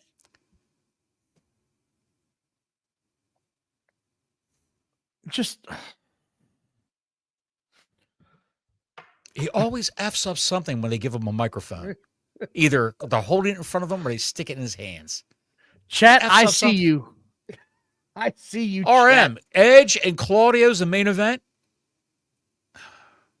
It's the event no one asked for, but we're getting it anyway. This whole show Did that kid just vomit? Yes. And the kid threw up on the rug, and the dog was eating it. Came out and cleaned it all up. The dog was eating it, vomit. But they've got a Bissell, so don't you worry about that shit. Like the song said, don't you worry about a thing. Go get the Bissell. Mr. Bissell next door? Yeah, go get him. Go get that guy. Go get the Jewish guy next door. He'll come and clean it up. By the way, on that show with the Nut Job, the Beyond the Dark Side of the Ring, Jim Ross had this much to say when they found out Ludwig Borga. SS. Yeah, Ludwig Borga. Here's what Jim Ross said. You know, we didn't know we had an SS tattoo. If we would have gotten rid of him. It was really offensive. I mean, we've got Jewish wrestlers. And I was like, what? In 1998 and 9? Did I miss something? What Jewish wrestlers did they have? I started looking it up. I couldn't find anybody but Dean Malenko when he was in WCW and he came over later. Like Goldberg was in WCW. Yeah, he was in WCW. I was like, wait, Right. what is happening? Now, That's don't weird. get me wrong. He shouldn't have been in the company with an SS tattoo. But when he was like, we had Jewish wrestlers, I was like, who was Jewish I didn't know about in the wrestling company? Grey Goose 545 can answer your question, pal. Well, it sort of caught me off guard. Bueno. No bueno.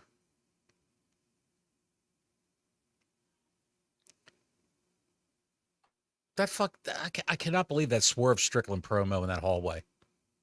She's got neck issues. Willow Nightingale, did you know that? I knew she had piss issues. She's got bladder issues, yes. You know that they made a song about her. I heard they were changing her theme song, and I thought they were really going to do it. To what? Raindrops. No. What? Tinkle, tinkle, little star. Tinkle, tinkle, little star. Good Lord Almighty. And we get that, folks, because there was an interview with, who was that? Who did I tell you that interview was with? Sky Blue. There was an interview with one of the girls from AEW. And they said, well, there's sometimes things happen in the ring. Sometimes, you get body slammed and you pee a little bit. Yes. Who was that? I can't remember now. Who was that? But here's the thing. It was Statlander. It was Statlander. Yes. She goes in that match with me, Willow and I. Always you Willow cannot pees find. a little bit. See, look, live, 3:00 Eastern. They moved the show. Noon local. They moved their big pay-per-view to noon, pal. That was StarCast, pal. No. All in Texas, 3:00. Yeah. Eastern. Eastern, yes. Oh, shit. Here comes your favorite wrestler. I've got the promo for All in Texas up right now. What a week of shit. What a week of garbage. Well, here comes your favorite wrestler, so I can't wait to react.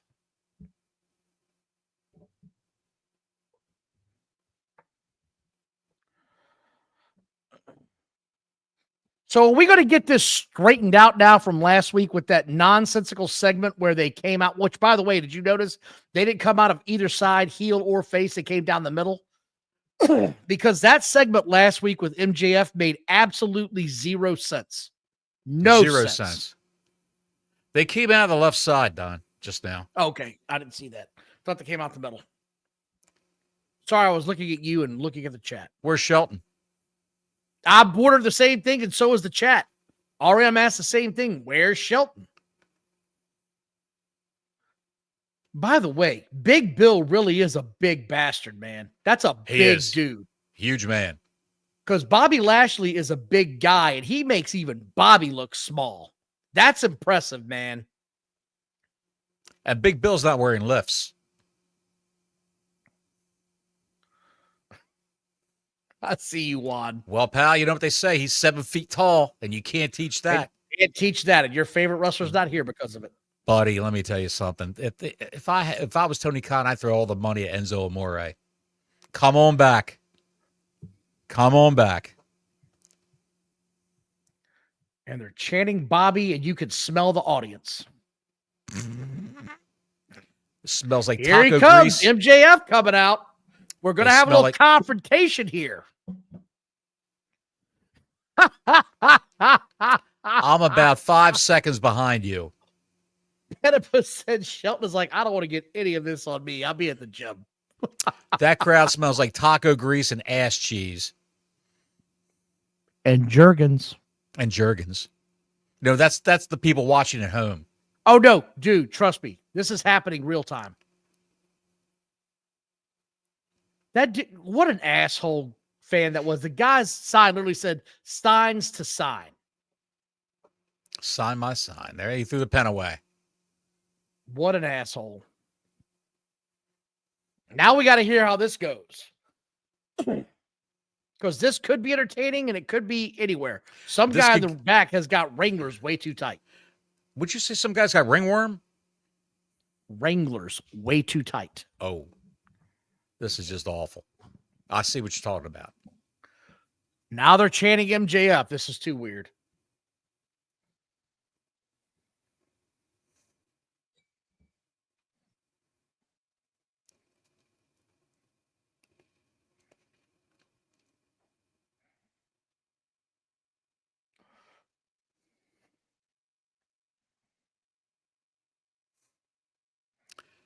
Was Lashley got on a leisure suit? What is that?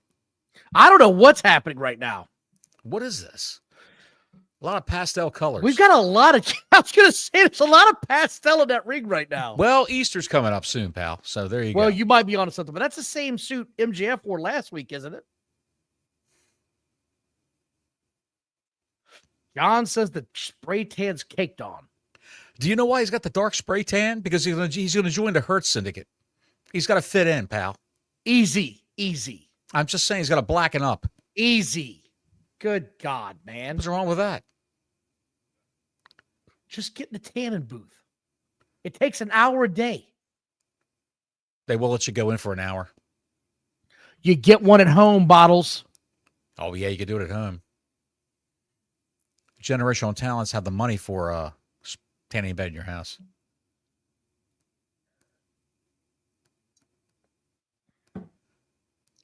Here we go. Excuse me. See, now you've done set the chat off.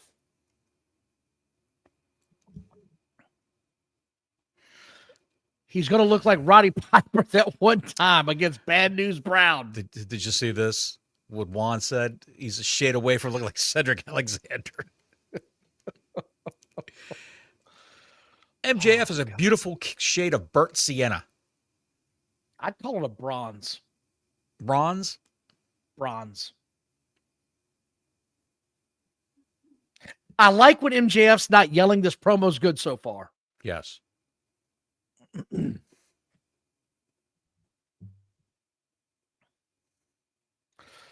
Excuse me.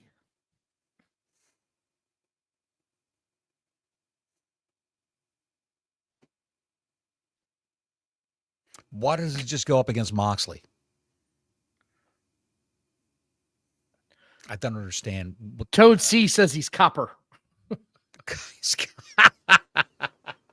He's copper colored. He's a young copper colored Jewish man. You know what he better worry about? Meth heads trying to take him apart and sell it at the local dealer. I got some copper in the back of my truck, man. Like 250 pounds. It's real prom. It's got some pubic hair glued to the top of it, but we'll be okay. Challenger John says they dropped that damn Jeff Jarrett or segment like a bad habit. Yeah, that disappeared real quick. Yes, they did. I have no idea why they dropped it. Even though it was bad, I enjoy Jeff Jarrett. Here we go.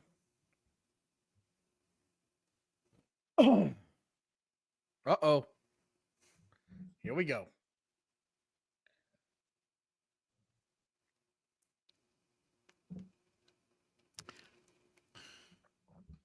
I don't understand this. Here we go. I don't understand this, man.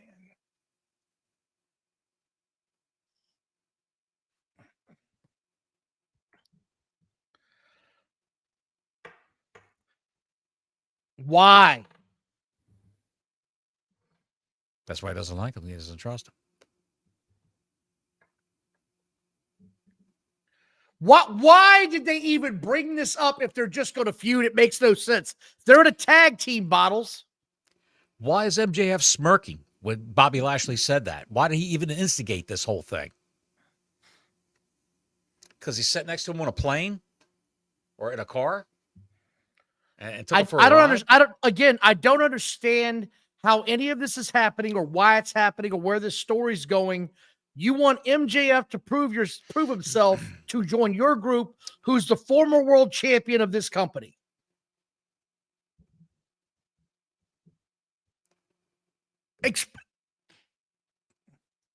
Thank you, Tony Khan, for fucking this up again every week. There he goes.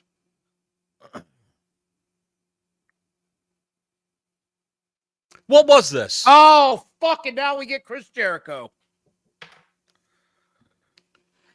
No, it's Big Bill. Thank God. And Low Plage Drifter. Here they come. In the flesh.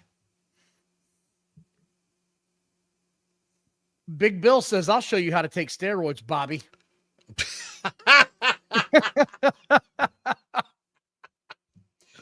Somewhere the Look, warlord is Brian Keith envious. needs a hat. He's got to have the hat.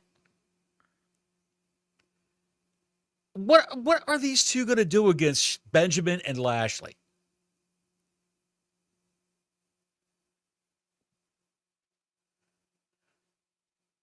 Like he's laughing at him.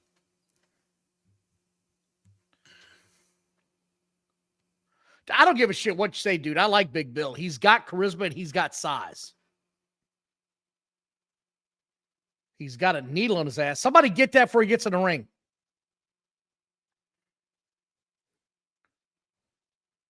I'll give him credit. Yo, I will give Big Bill credit. He got a ring and said, sit down and enjoy yourself. That was cold. That was cold. Oh, we're fighting two jackasses from Norway. This should be over with quick. He's all right. We're not going to talk about this match. He's not going to sit down. This is going to be over with. If it's not over with, who the hell are these two mooks? It's Jack and Jill. So let's get back to what we just saw. Yes. Why are we having these moments with MJF? Dude, he just threw this bitch completely out of the ring. Jesus Christ. Jobber or not, the guy behind him was like, I really don't want to fight you.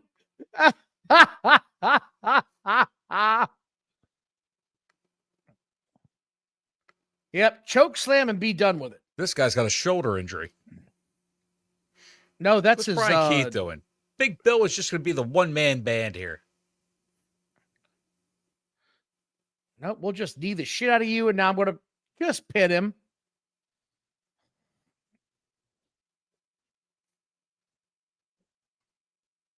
Are we going to do something here? Get him, Bill. Dude, that thumb is straight up that guy's asshole right now. And he smelled it. He just smelled his thumb. I saw it on national TV. He smelled his thumb. That thumb was totally up his ass and he smelled it.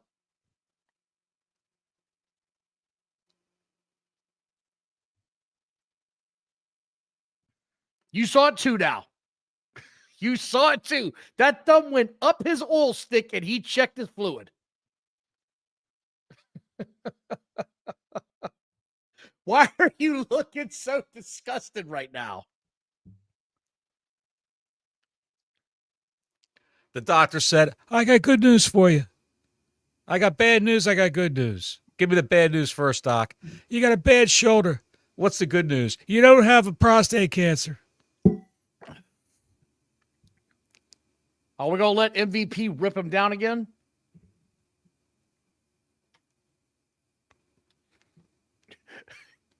Block Larry said, reminder, bottles make your appointment. I already had that done, pal. I'm clean. I'm clean as a whistle, unlike the doctor. That's what I was going to say. He's dirty as shit.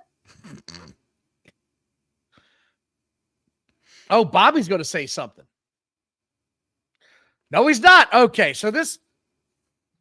All right, I got to get my shit together here. For 2 weeks in a row, they have taken out the Hurt people and absolutely done nothing with them other than crush this team and shit on MJF and make the entire segment non-entertaining in whatever form you want to say it is. The entire thing with MJF wasn't entertaining. It came off as flat. I don't get it. And Mercedes Moné.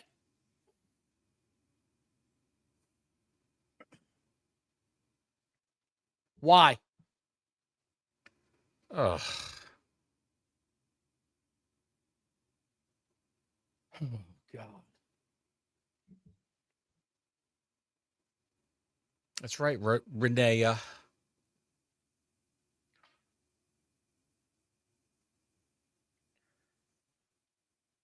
Let me ask you something. The TBS championship is their second biggest women's championship, right? Right. Why does she never wear it? She never wears it. That's true. Oh, shit, the puppet's back.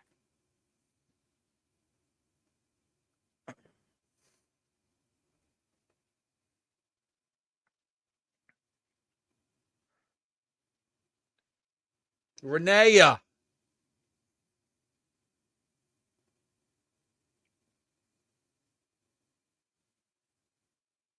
the shit, dude. Remind me to bring this up.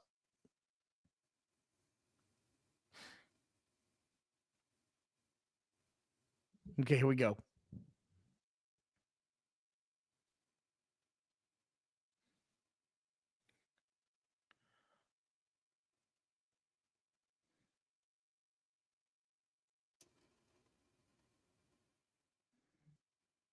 Are you dumb or are you stupid? She should have said that. So here it is, man. Yes, sir. We we have brought this up multiple times, and everybody always wants to say that it's Tony Khan and it's his fault. Right. You tell me one female wrestler that has ever come out of a match or segment or storyline with Mercedes Moné that wasn't worse off than when it started. Give me one. I'll give you one right now.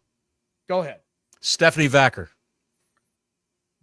I said that was in AEW. She was in AEW, Forbidden Door. She wrestled Mercedes Moné. They said, I've seen enough. I'll be heading to where the professionals go. It's just awful, man. No one. Awful. And I said this, and I don't know if Sega Genesis is going to watch tonight or not, or if he's going to watch later. I said this to him, and I'll say it again. No one has ever come out of a rivalry with Mercedes Moné for the better. And you can't keep blaming Tony Khan because there's a story here of every wrestler that's happened to. None of them are for the better. So don't tell me it's Tony Khan. It's not. Mercedes takes you and sucks the life out of you and leaves you a limp dick corpse on the side of 95 South headed to his cocaine-infused palace of hate and lust and Adderall. So fuck all that. I'm tired of seeing this. Willow Nightingale has been picking herself up now for literally a year since losing the title to Mercedes Moné because she is a succubus of the wrestling industry, and Tony Khan doesn't have the sack to tell her to go to hell. I've got other talented women here. Fuck all of that.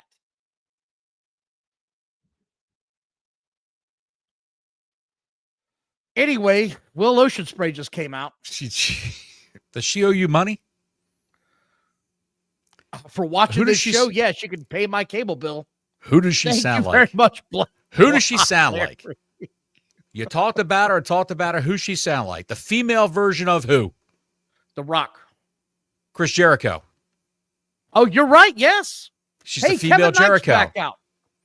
And now she's tagging with Harley Cameron because Harley Cameron got over.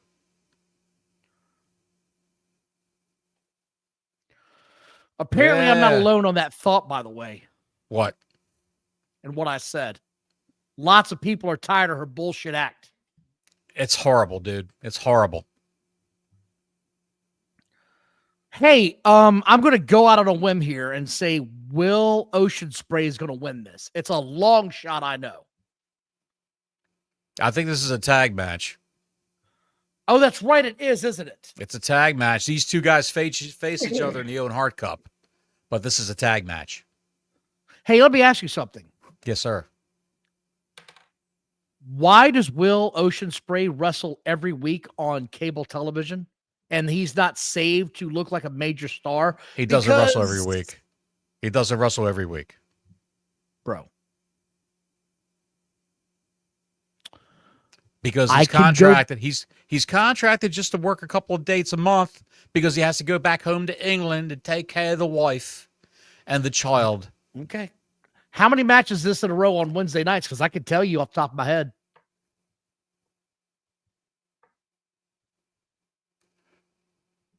This is the husband of Julia How many Hart. weeks in a row has he wrestled? Ocean Spray? Yeah. He didn't wrestle last week, I don't believe. Yes, he did. Was he on the show last week? Who did he wrestle?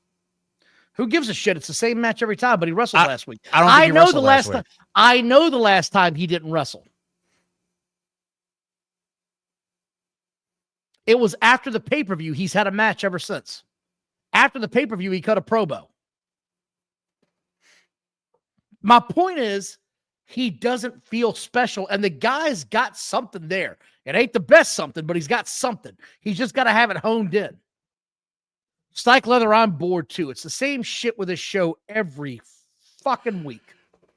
Why is Lee Johnson on TV? A guy that hasn't done anything. Why is Blake Christian on TV now? A guy that hasn't done anything at all. It's Black Christian. Black Christian?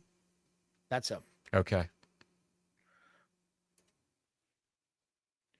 Sovereign says it too. Wrestlers involved with her never recover.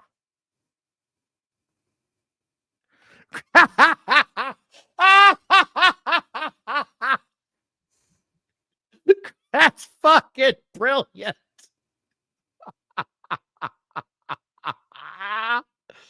Oh, shit. Black Christian's in the ring. Oh, Blake. Sorry. Blake.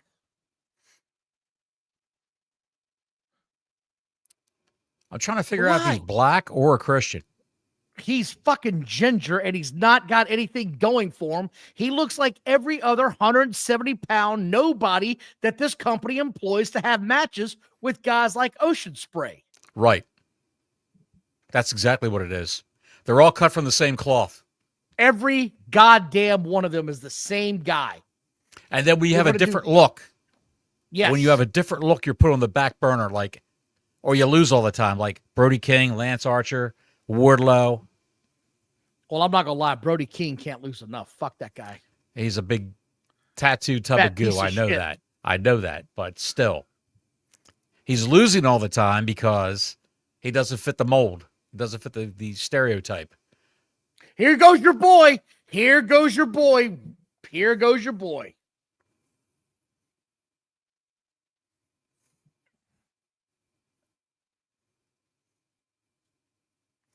I got into it today. Somebody with online bottles that tried to tell me that the WWE is why wrestling has totally devolved into bullshit.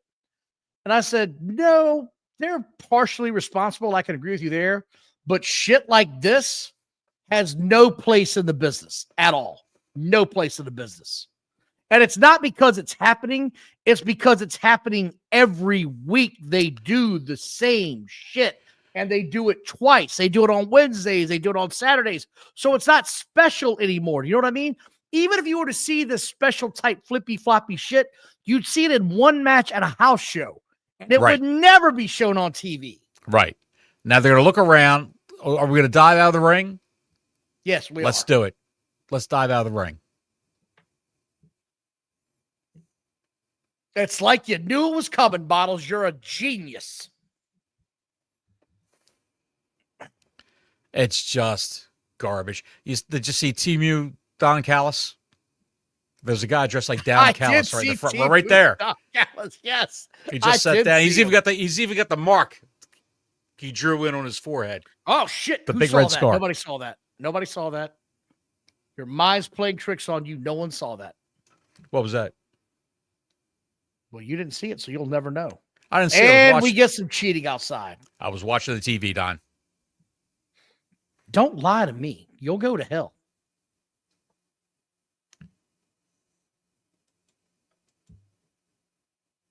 I agree, Larry. Let's go back to not coming off the top rope or else you're cheating. And it's little shit like that the rules really matter. It doesn't have to be something major.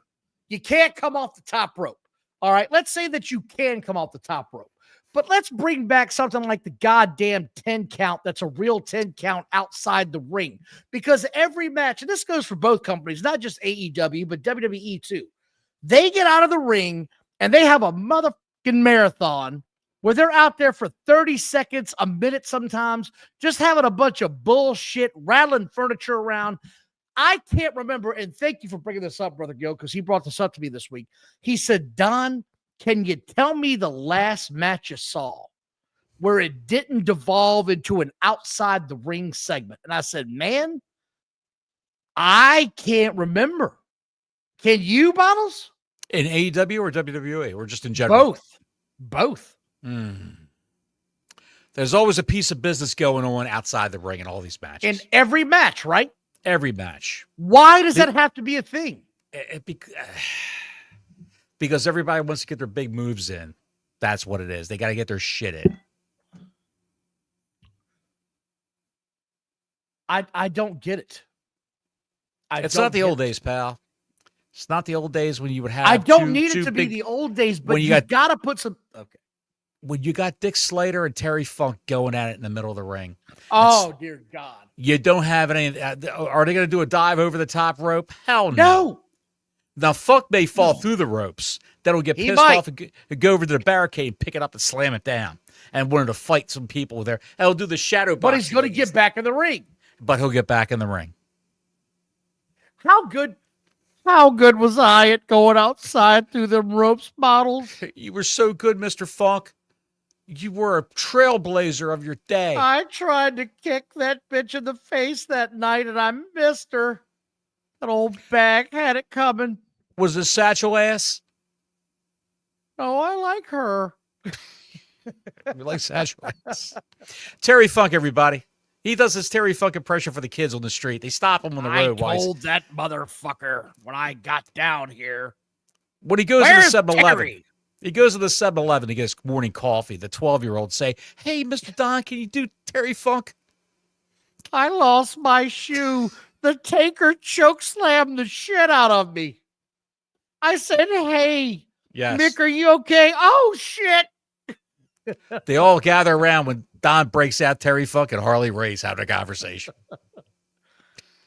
I told him, Harley, I said, "I'm not built for this. I'm 55. God damn it. I told him I was 60. That son of a bitch put me through a table. That Cheesy Bites pizza looks pretty freaking good. Here we go. Shoddy Lee Jackson. Johnson, whatever his name is. He's Mr. Julia Hart. Black hat. Well, I'm looking at Old Man Withers right now. Old Man who? Withers. I see you, dog.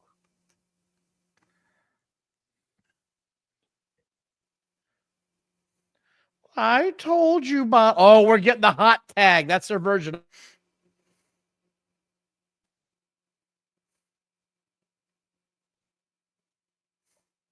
Jay White has to have surgery again? Damn, I didn't know that. Thank you, Stike Leather, for telling us that. What happened, buddy? He's working in a company of untrained goofs. That's why. Here's the thing, and this is a prime example of why AEW doesn't understand, right? You can do all the moves in the world and 35 flips, and no one's going to give a shit because psychologically, none of it matters. None of it matters. Absolutely none of it.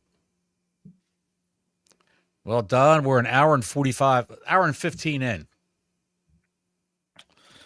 Oh, thank God I made this cup of Billy Ocean juice. spray just went down. Get him. You told him, get him. There you go. What's that say? Vanilla baby? What? Red-headed queen. Now you're kicking me in the spleen.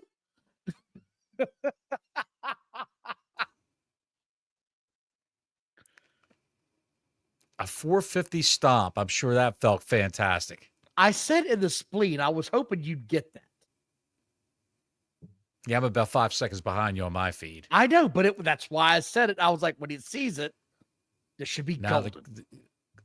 He reversed it into some kind of neck breaker. All right. Time for another drink. I'm here alone. I want to tell you all something right now. I'm funny. And I thank you all for watching.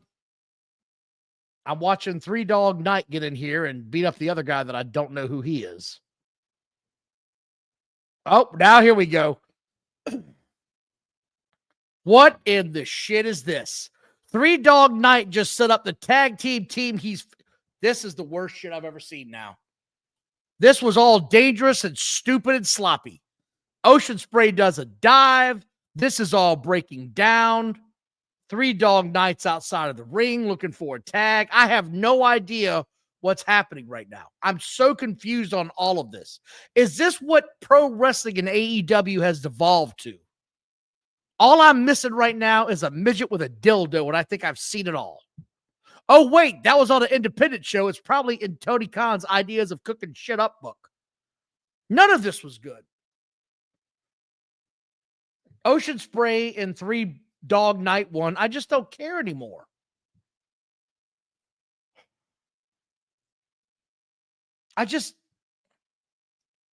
Guys, what am I missing? Guys and girls, what am I missing here? What am I not seeing that's so appealing? Oh, God, Tony Schiavone's going to talk. Let me tell you guys something. I can't do a Tony Schiavone. I got to work on it.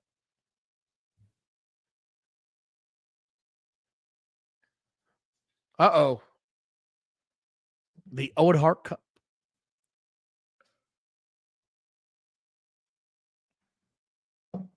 Oh, we got a pay-per-view match announced for Dynasty. Ladies and gentlemen, let me ask you something right now. Are you buying Dynasty for this Sunday? I need to know.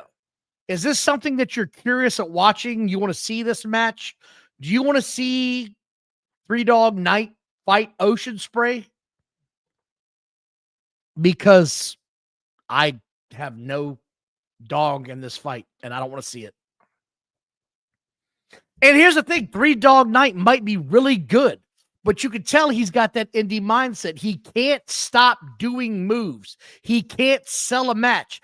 And the entire point of being a wrestling fan is you've got to feel some back and forth drama, like who's going to actually win this. And I don't feel this anymore in AEW. I'm looking at you right now. Tone says no. RM says, why are they using the Owen Hart Cup to fill the Dynasty pay-per-view? Because they don't have anything else. Juan, no, I'm not even going to look for a legal stream. Block Larry says he'll watch reruns of actual Dynasty. Sovereign Black, oh, great gymnastics wrestling on a pay-per-view with no heat. Exactly. No Warrior. Thank you all. That's what I thought. So here's my other part, right? Samoa Joe's here with the guy that had his brain removed or the guy with no charisma. If this kid Hook wasn't Taz's son, you cannot tell me he'd have a spot on this show. Not a chance in hell. He is a vacuumless suck of charisma. Nothing about him makes me want to watch him.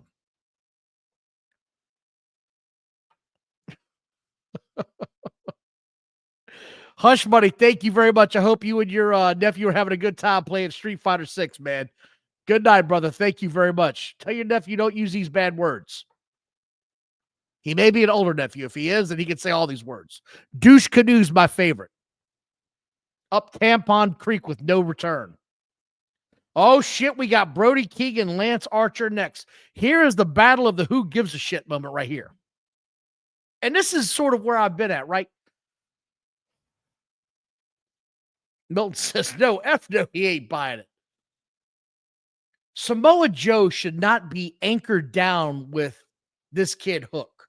That's just my opinion, and you can have your own, that's fine. Nothing about Hook says professional fighter, wrestler, karate man, none of that shit. None of it. I don't understand what we're doing here. Warrior says, you see the new Mario Kart World today, Don? No, I have not, but we're getting my son one when it comes out in June. James Murphy, thank you very much. Such a waste of Samoa Joe. I don't understand what's happening, man. The guy's amazing. Hook was amazing. Then he spoke. No, I never got Hook. I'm not going to lie, Colin. I never got Hook, man. I'm sorry. I just didn't.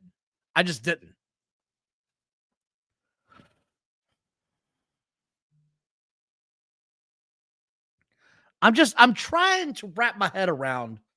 We are an hour and 20 minutes into the show, and you know how they do, so we've got at least another hour and 50 minutes because they always do an overrun because Tony Khan cannot get his Adderall self-engaged to actually book a show and meet with people.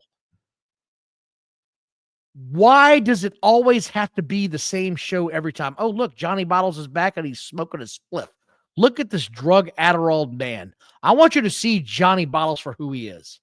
An Under Armour hat with a spliff. Look at him. That's not tobacco, ladies and gentlemen.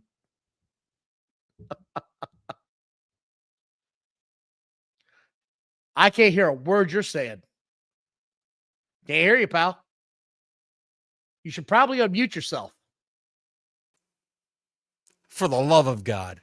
Yeah, go ahead and tell me that's not a spliff. Yeah. Yeah. This is a spliff. And that's what you smoked when you went to on break. So don't give me that shit. Could be. Over here muted like Captain Jackass.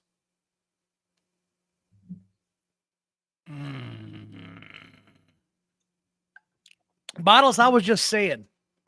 Yes. What were you saying? There's not. No, I'm just kidding. What? I don't know why we should expect anything more or less from this show because it's the same match every week. It's the same characters every week. Nothing ever really advances every week. We get stuck in this zone of shit. WWE every week, at least a couple weeks. They don't do it enough either, by the way. Don't get me started. They don't do it nearly enough either. It's like they get stuck in this zone where they're afraid to advance a storyline. Yes. Well, if I WWE hit you- now.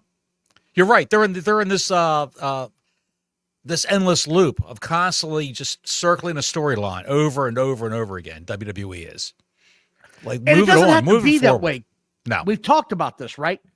You don't have to show me a 20-minute segment of Cody and John Cena every week. Give me John Cena for a 3-minute interview, or they catch him again for another 3-minute interview. Give me those. Who the shit is the captain of the 7-Eleven robber? Oh, it's Brody King. Brody King coming out. He's wearing a mugger mask. I don't know what's happening here. Oh, this guy. I cannot begin to tell you how much I detest this guy enough. Big time cop hater too, Don. If you follow his Twitter account, he hates the cops. Blaze Fight Club. I'm one of the 500,000 watching time.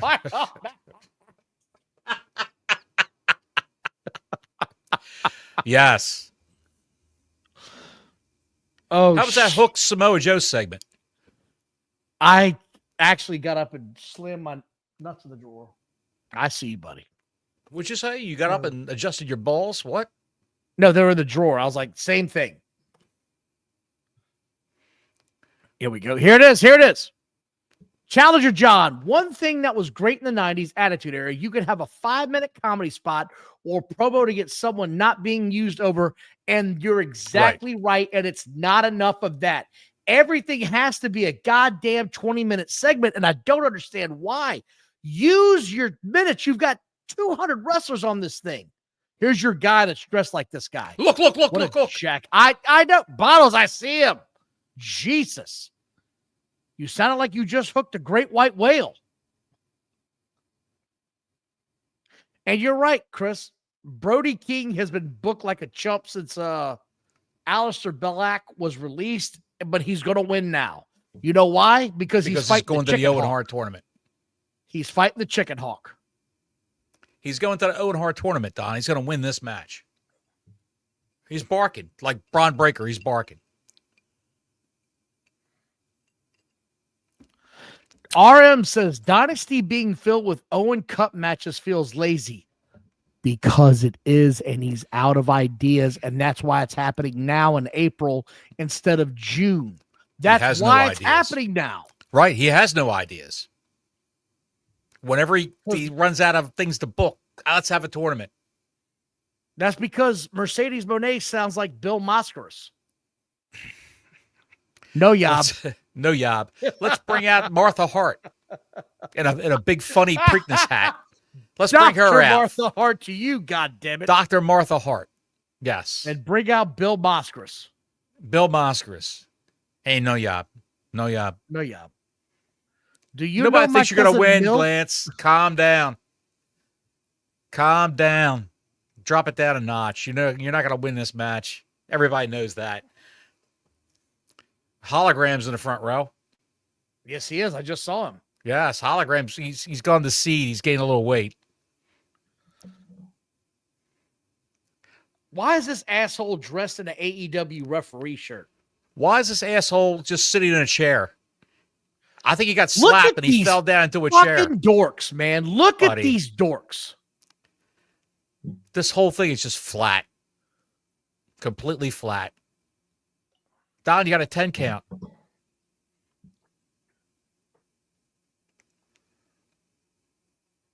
Oh, you're trying to get Brody King over, Don? Come on. I don't know what we're doing here. Green shirt guy's there. Somebody says, I haven't seen him yet. If I'll you're tell you one thing, serious, though. let me know, Challenger John, but I ain't seen him yet. I don't understand why they don't have Don Callis on commentary every week. Well, here's why. It's- Because they think he's a better person in the ring, but the truth is he'd be used much better as a heel commentator. Way better. Right. Like Heenan. Heenan was fantastic as a heel commentator. And then when it came time to manage one of his guys, he left the table. And Yeah, went and I'll be managed right one of his back. guys. Yes. You guys take over. I'll be right back. I'm a serious question here. Is Bobby Heenan the best wrestling performer ever? Performer Yep. or manager? Performer. That would be like saying, is Bobby Heenan the greatest wrestler of all time? Now, No, it's not. No, performer. but they're all performers. No. Some of them are commentators. Some of them are legit straight tie. I'm here to call a match. You're going to tell me Soul? Oh, you going like, Dangerfield? You look like you were going Rodney Dangerfield for a minute there. I get no respect here. The It's- house was it's on rough, fire. it's My rough. wife said, be quiet. You'll wake up daddy.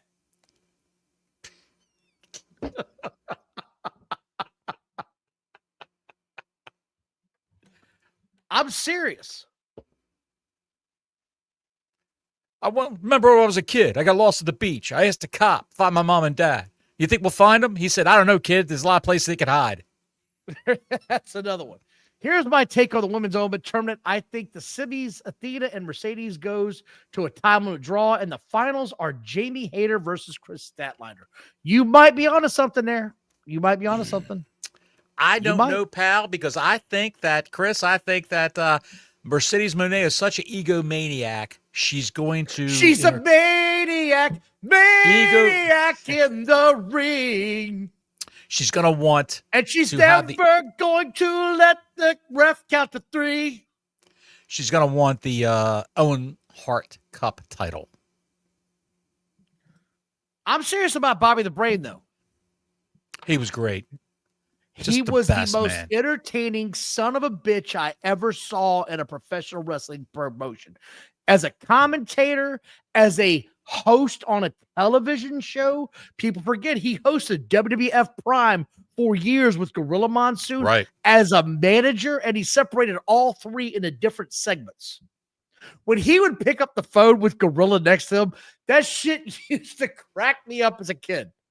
What do you mean he's not coming by? What are you doing over there? I gotta go. It's pretty ironic, Don. It's pretty ironic that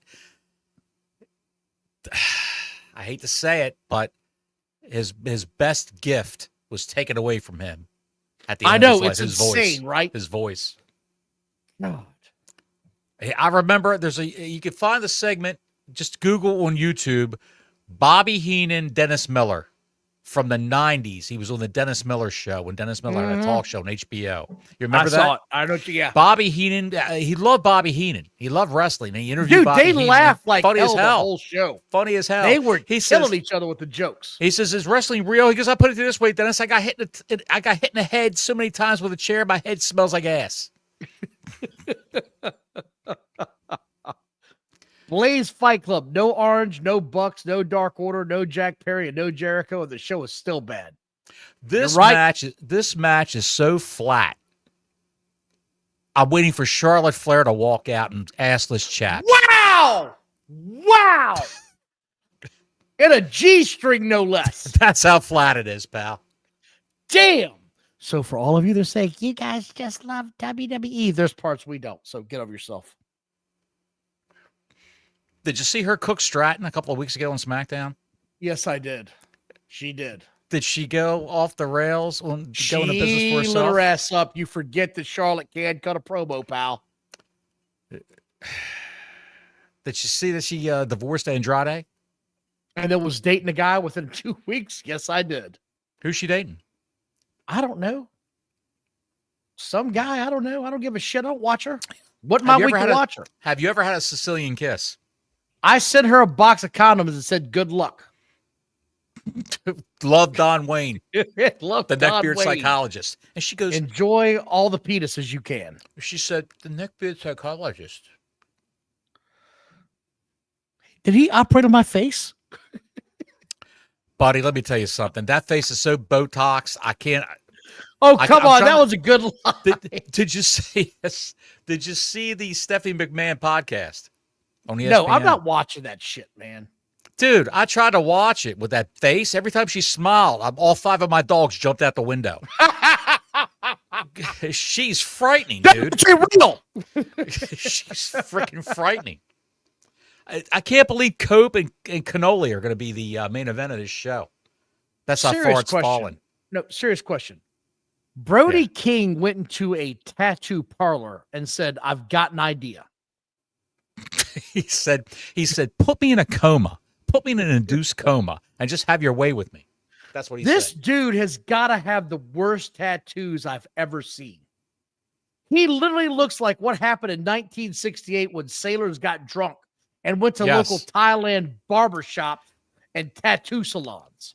How much do you want to bet that little Brody's got a tattoo going right down him? I've never thought that far into this. I think he does. But if you've got it on the back of your thigh, I guess you do. Lance can move for his size, Taz. All he's missing is the one below his legs that says no entry. Entry. Exit only. Oh, shit. Chicken Hawk's getting fired up. Dude, I like Lance Archer. I think he's a good wrestler. He's struggling with his charisma because they don't really give the guy a break. Look at that freaking welt on his shoulder. Oh, he took a shot, pal. Brody King gets Here we go. Chasing a ref out of the ring. Juan's got a question. Did you guys see that Tony booked Monet and Athena on the side of the bracket on the Owen Hart tournament? So the match everyone wants to see mostly is going to. Yeah, we were just talking about that a little bit. Right. Like that's what one of the other comments was it's probably going to end in a draw, and they're probably right. We're not going to get an end result to that. That match could be booked for a pay-per-view. But Look, he's so I don't stupid. know He's going to shit waste about it. Athena. I don't know shit about Athena other than the fact that she, good God, ass to the face. Buddy, Other than the fact that she has got a habit of landing her satchel ass on other women's faces. She's very That's stiff. a habit of hers. She's very stiff in the ring. Hey, imagine that. They kick out.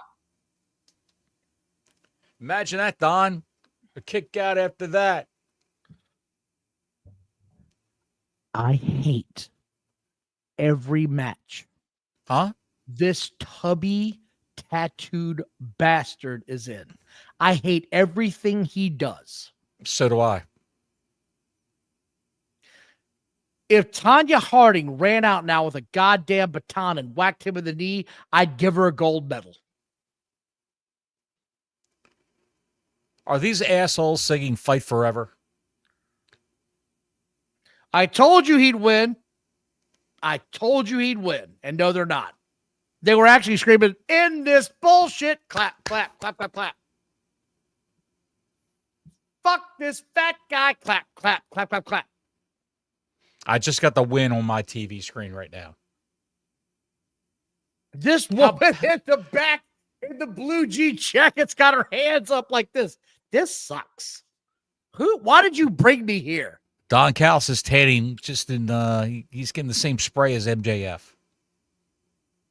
I told you. Look at Don. Look at Don. Win. Don is all brown. No, it's not summertime yet. I'm still pretty pale, but I'll get there, buddy. Who are you talking to? You said Don's pale. I'm not pale.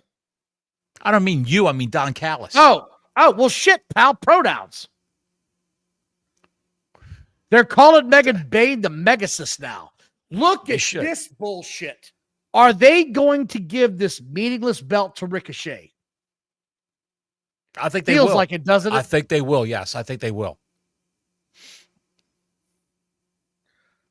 Does Adam Cole win this worthless TNT championship? I think he will, yes. That Daniel Garcia has had for 6 months and no one gives a fuck about. I think he will. Daniel Garcia is a guy you never see on Dynamite anymore. You just see him on Collision. Mercedes Moné versus Julia Hart. You know what's going to happen there. I've got to see that match. No, I've got to see that. and FTR versus the rated FTR, the Death Riders. But wait, we've got this up next. Ladies and gentlemen, don't go away. We've got the rated R Superstar Cope versus Claudio Castagnoli of the Cracker Clan. You know exactly what's going to happen with this match. They're going to turn on Edge. At the end. Nope. They're going to turn on Cope. No, you're wrong. I think they are. They're going to turn on Cope. You're wrong. Take another. Okay, well, you keep saying that, pal. Adam Copeland should dye that beard, cut that hair. I will bet you a pizza. What's that? I'll bet you pizza that this is not what FTR turns on Edge.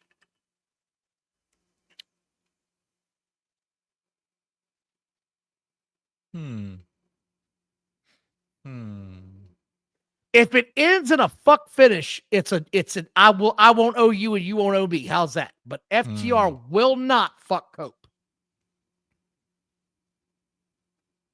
And I don't want money. I want you to call in a pizza. I want you to call here and order me a pie to be delivered. Just one large pie. That's all I want. I'll even give you the local pizza joint. I'll tell you what, I'm not going to do that because I'll never hear the effing end of it. All right. If I'm wrong, I'll never hear the end of it. I will hear this shit till Christmas. I'll hear that shit till Christmas. Pizza back on the table. Let's go. I'll tell you what we'll do. Here's what we'll do. All right. This is what we'll do.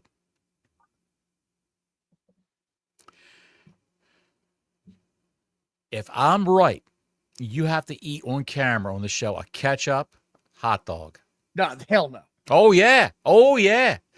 And I'll eat a mayonnaise hot dog. We're not because doing I that. hate mayonnaise. I hate mayonnaise. No, we're not doing stand it. No? If I'm right, you buy me a pizza. If you're right, I'll buy you a pizza and eat a hot dog with ketchup. It's a win-win. My son's saying this is a win-win for you. You're in either way. Tell your son to go to bed. What do you say, Bottles? If it's a fuck finish, the whole bet's off. Knowing my luck, some asshole from AEW will say, those guys that hate this company, they made a bet. And the one guy, the old guy with the glasses, he really hates this company. So we're going to fuck this guy over. That's what we're going to do. No, I'm not going to do it. I am so convinced on this bet. I'll bet you 2-1. 2-1. 2 pizzas to 1. No, we're not doing that. I will owe you 2 to your 1. You just gotta buy me a $20 pizza. Are we serious here? Dude, that pizza's nothing down here. I will buy you $40 worth of pizza if you want. No, I'm not doing that. No. Just agree to the bet, Bottles. That's it. By the way, Motorhead, I have not forgotten you that you owe me a pizza. I think you know me. He's going Just right to the yes. left. You know, Just there's say nothing on yes the right-hand and side cope. if he's going to the left. Just say yes and cope with it. There's nothing on the right-hand side of this arena. Why He's is looking he at wearing he's looking at the empty arena. green gear? Superstar Cope. He got the rights to the Rated R Superstar. Good for him. I mean, good for him, but He's got the name DX. sucks He's balls. got the DX colors on, pal. Is that a shot? There's an Edge sign in the ground. Blaze says. That's harsh, man. Did you know that on this day, I think I see clearly? On this day, I see clearly Beth Phoenix in the Is about shower. to rise. On this day, I see clearly my gray hairs, they're on the rise. My chest hair, I should shave it. Okay, I'm going to ask you a question. Like this is on the rise.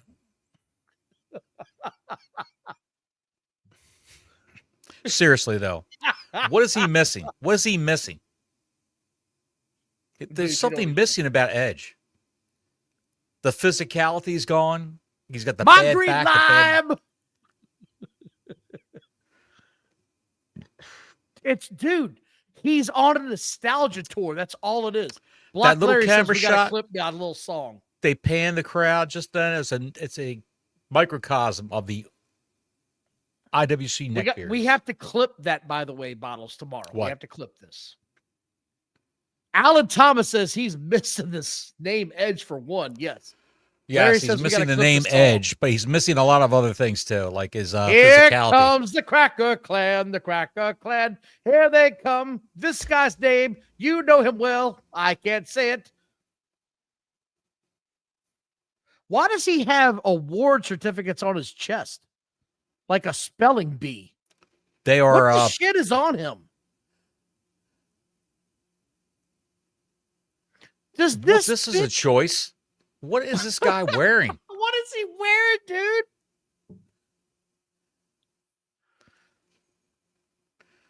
They must be bar tickets. Concert tickets. I don't know. What is that shit he's got on? Got the red wax seals holding everything Denisha, on. this show has been awful. And it's not getting It's better. horrendous. And it's 9:41, and we're going to get a 20-minute show. It's going to end at 10:05. This is going to be a Everybody half hour, pal. get up and start smashing your privates into something hard. That doesn't sound too good, Because Don. it's the same effect. That doesn't sound Why too is good, the ref Don. breaking this up? You just said that, and all probably 5,000 young men around the country say, "Mom, get down here."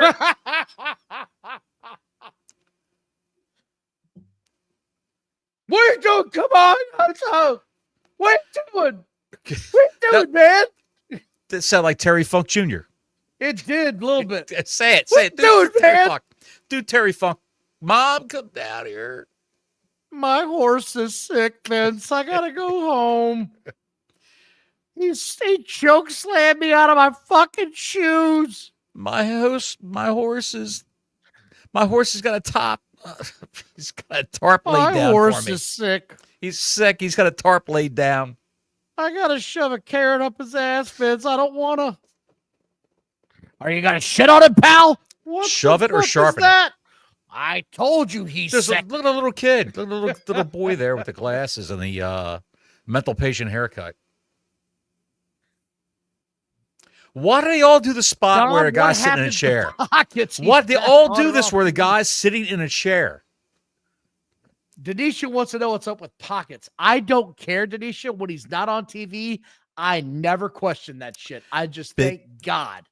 They finally figured out that Pockets is an acquired taste now. Diver. He's not moving the needle. So that's why Tony kind of looks at the numbers for the quarter hours. It says who's moving the needle, who isn't. That's why Samoa Joe is back on TV. This was just awful. This whole thing is terrible. Well, on this day, I see clearly. Claudio is never going to rise. Claudia will bump like a fiend for this guy. He will bump his ass off. I'll give him that. Why wouldn't you tell Edge if he worked for you? Look, dude, you got to dye that hair. You got to dye that beard. Grow it out long. Grow the hair out long. If you can't you do have it, been hard on this guy's look for a long time. he's horrible. So go ahead. Here's your chance, and you can see why now. The shit is thinning in the back. It looks like he's puffed it out like a bad white afro, and it's shaved on the sides like he's joining, I don't know, the military. What the fuck is this look he's got going on? It's also thin on top. You know what they could do with hair extensions. Look at Bianca Belair. Bianca Belair's whole pigtail is hair extensions. And when you see her in Look real at life MJF. on Twitter, MJF doesn't have hair extensions. No, he's got actual implants. He's got actual hair implants, yes. Yeah, no, get his ass under a sewing machine in Thailand and start going to work. Fucking pair of Nikes.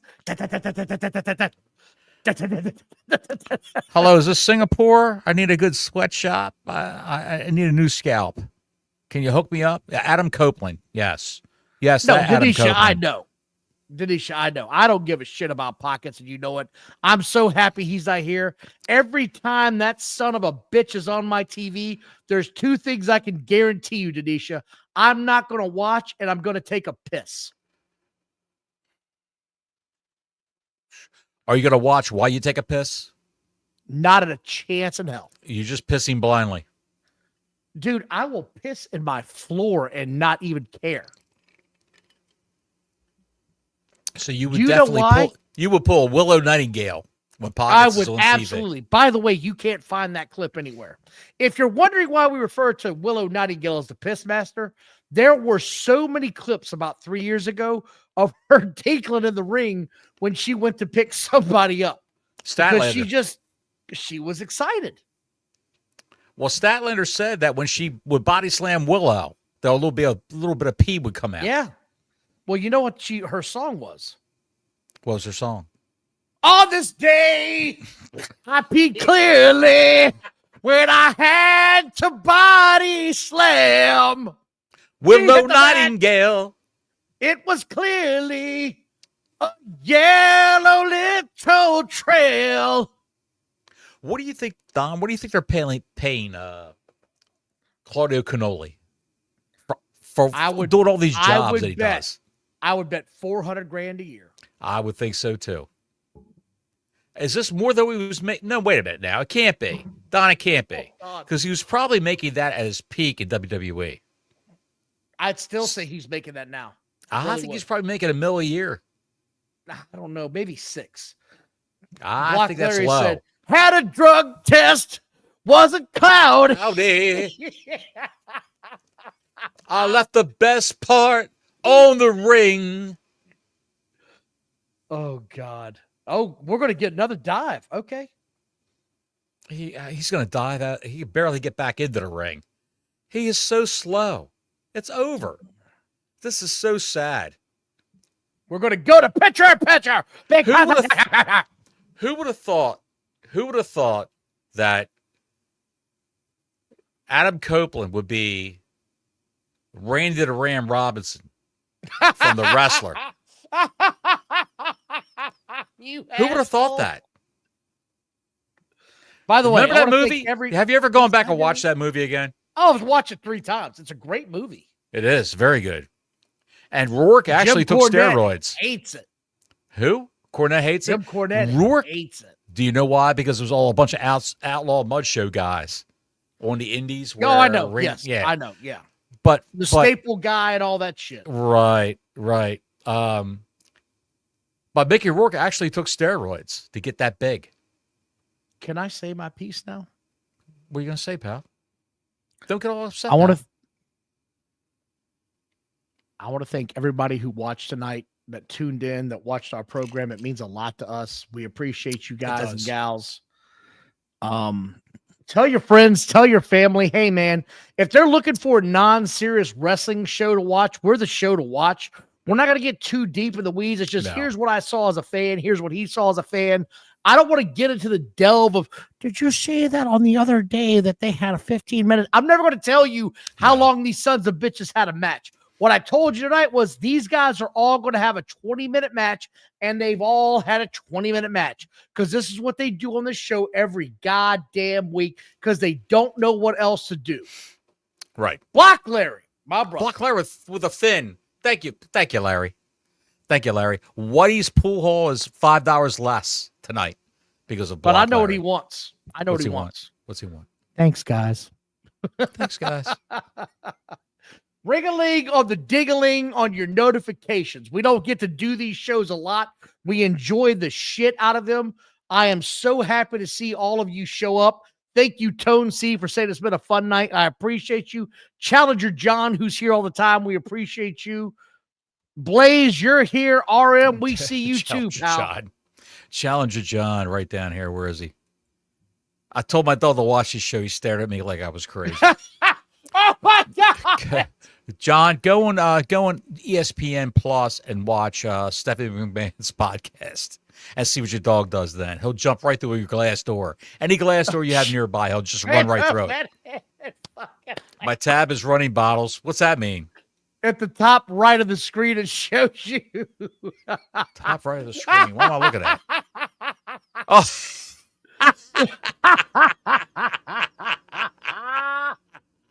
I'll put it back up. That make you happy? I'm sorry, Larry. Fucking great. Wait, the fact that Mac's tag match opened the show, it shows that Tony is so stubborn to keep Mox and not have him get blamed for the low ratings. You're exactly Hush, right, buddy. Hush. This is where we are, pal. You're right, pal. But I will say, Don, you have to agree on this. The opening Tornado mixed tag match was the best match that we've seen so far. It was different. It was something. It was the best thing we've seen so far. Oh, no, there's no doubt because nothing else has even been close. Right. Thank you very much, Anisha. Don, it's been fun being here live and hit that ring-a-ling on the ding-a-ling. Yes, sir, sister. Thank you so much. By the way, if you guys, I'm going to just go ahead and say this on a personal note.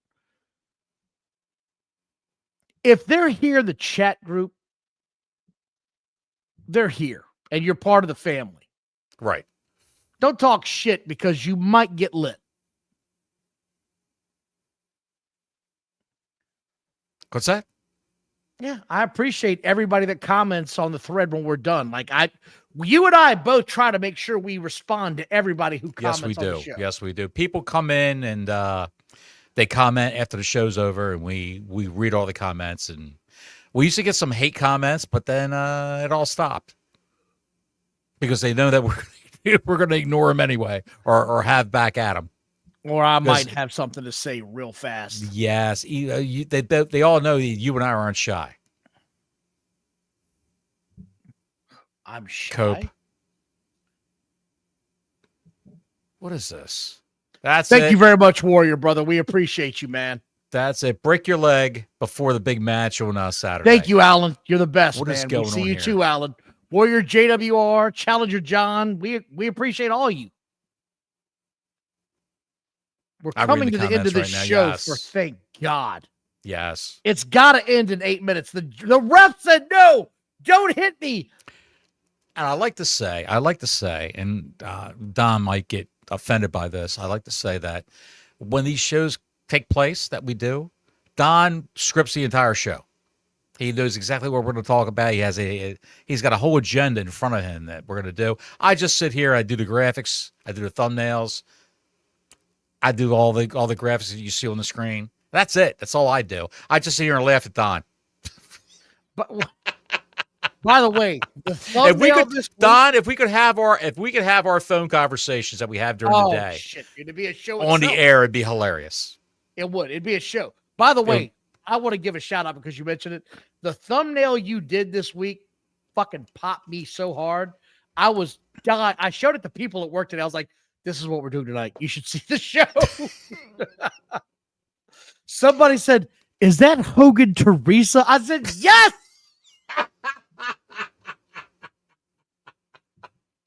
Mother Teresa. Hulk Hogan is Mother Teresa. Somebody did that like 2 years ago on Twitter, and I copied it and I pasted it to the thumbnail. Can anybody who's seen the thumbnail find the statue in Tony Khan's living room of Dave Meltzer? I bet you can. But thank you for that. Alan Thomas said, Vince as Bison popped me. Yes. That's something that someone put on Twitter right when the Janelle Grant allegations came out. So I say that. I said that is a great goddamn picture.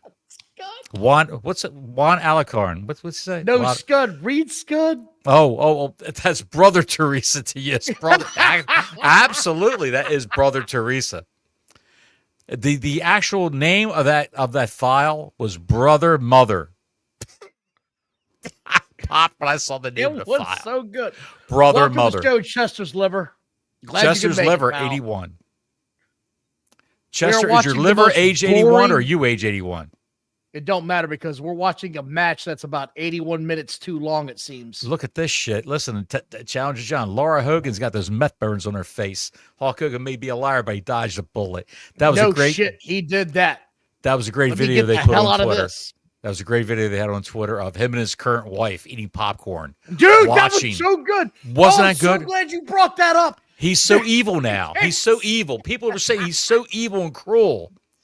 He gave that broad all his cars, Millions a mansion, millions of dollars, and the money's probably all dried up right It's now. all gone in because debt. she was banging one of his daughter's friends. Bagging one of his banging daughter's one of his daughter's friends. And then he said, "Okay, I'm going to bang one of my daughter's friends." So it was tit for tat. It was actually tit for cock.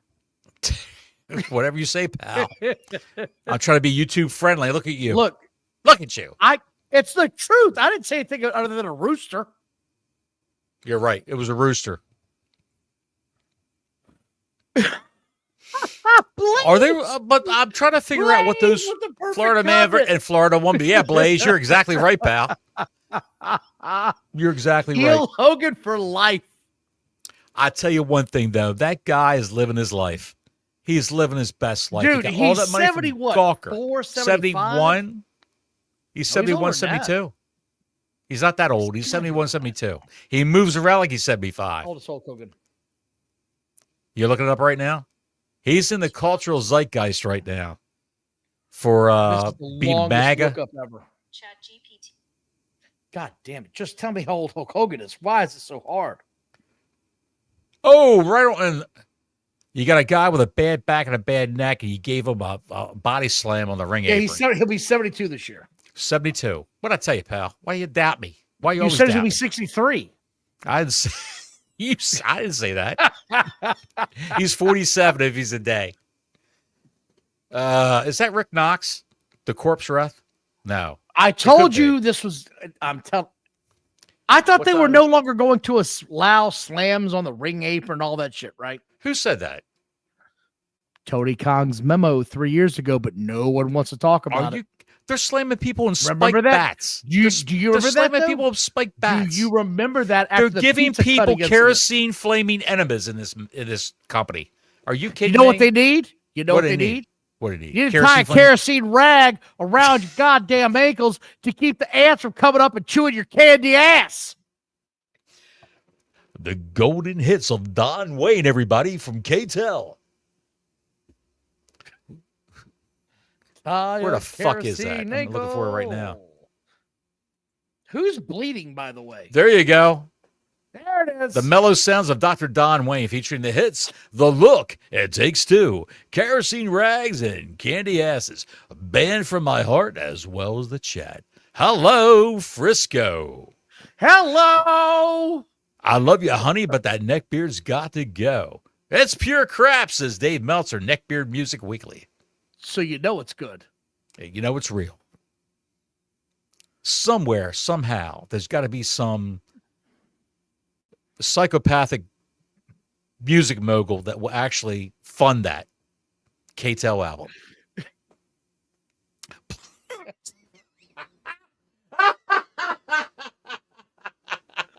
And go live with the final. They took that flip. Yes. Yes. Scud, they just jump around. They just and jump run around. into one another. What Dude, the this hell is is so going- bad. We got a concerto coming up here. Who didn't know that? Who Oh, didn't know we that all was going to knew that. happen? Now you're going to have FTR come out. Of course. He's always, and he actually positioned his head on the chair for Claudio Cannoli. Where's Gun FTR? Oh, it's coming. Somebody's got to be coming. We got pizzas on the line here. Where's Gun FTR? They're coming.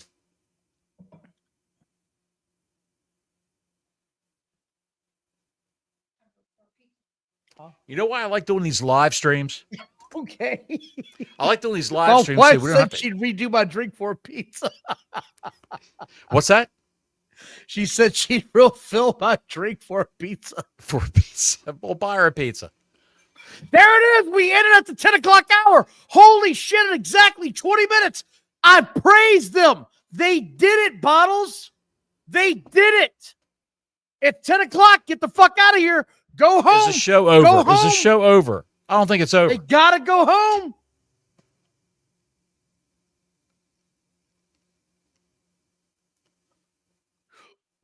What a matchup, what a night, what an event's going to be on Sunday, Tony said. I would rather. It's a shit show. This whole main event was a shit show. Of course he's going to pin Claudio Cannoli. Wait a minute. Cannoli's a I thought bum. Swerve. Hold on. I thought Swerve said he was going to find Moxley before the night was tonight. out. Right. It may still Where's happen. that? Is the show over on your side? Not yet. They're showing the buy now bonus. He's walking away from the ring right now, Cope is. Yes. So one of two things is about to happen here, man. Renee Baguette's backstage. I don't have it yet. It's coming. Buy now on Prime Video. Swerve. I got the little Here we QR go. code at the bottom of the screen. Yep. Okay, so this is what we're Oh, going to do. This boy. is what's going to happen. It's going to be a big schmoz. Oh, no. He's going to get jumped from the curtain. He's fighting with his pal. He's going to get jumped from the curtain. Yeah, they're going to... Renee Baguette must have varicose veins on her legs. That's why she's all done up in his... I'm looking for your husband right now. Go ahead. Oh, look, he's from the curtain, like I said.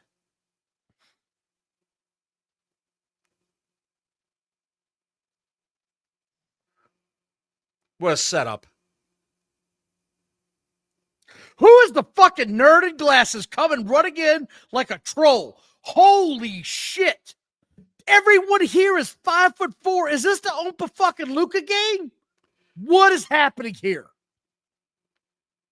What the hell is this? Snow White and the Seven Dwarfs? This is horrible. Is that a guy or a girl holding on to Swerve? Yes. With the man bun. Yes. Yes.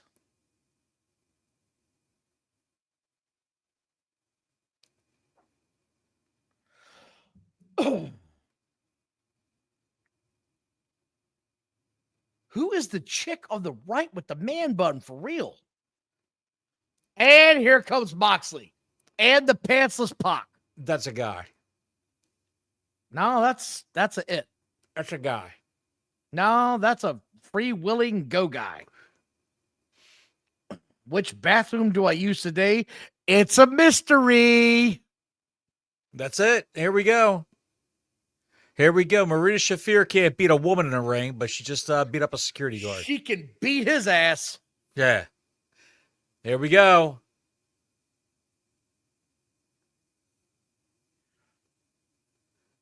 Here we go. That's not a man. That's a lady, man. Drag his ass to the ring. They just dragged him over the broken glass. That's I know, nice. dude. It's just. If you're all wondering why people can't stand AEW, you're getting a live view of it right now. Because if you get the shit kicked out of you this bad before your match in 3 days, can you imagine this happening in the UFC? What? And here's the thing, Another guy but it's going to a pro dressing room and wrestling, beating a guy pal. up? But it's pro wrestling. It's not the UFC. This is what pro wrestling used to be. It used to be you believed that they got their ass kicked before the match. And you thought, how can this ever happen on a one-on-one fight? Because it was a one-on-one jump. Now we've got Tina Marie, the fucking pantsless wonder. Even Marie. And my goddamn local car wash Shafir, guy. the pantless wonder. Car And wash. my local car wash guy. Yeah. Yes. Yeah, go ahead and set him up. This sucks, man. They shouldn't have had a match, though. This should have been it. They shouldn't have had a match. No, this should have been it. Oh, we've got glass now again. Oh, thank God for that.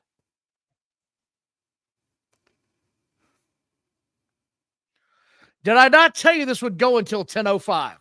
Why wouldn't they do this Regardless. why wouldn't they do this on the pay-per-view instead of why they're trying to take Because Tony this Schiavone said they're trying to take sucks. him out. They're trying to take him out before the match on Sunday, Excalibur. No shit. John, you're exactly right. I'm back to the comments. I'm sorry I'm late. It's just watching it is a chore, John. You're right. Gunbog says we're in the third hour now and laughed. You're right.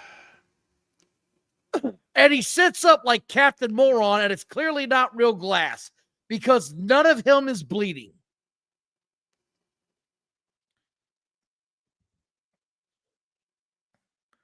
Fucking No blood. trash. No blood. None. Not a drop of blood on this guy.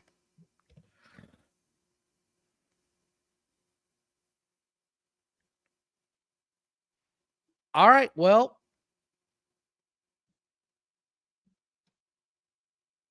This. Excuse me.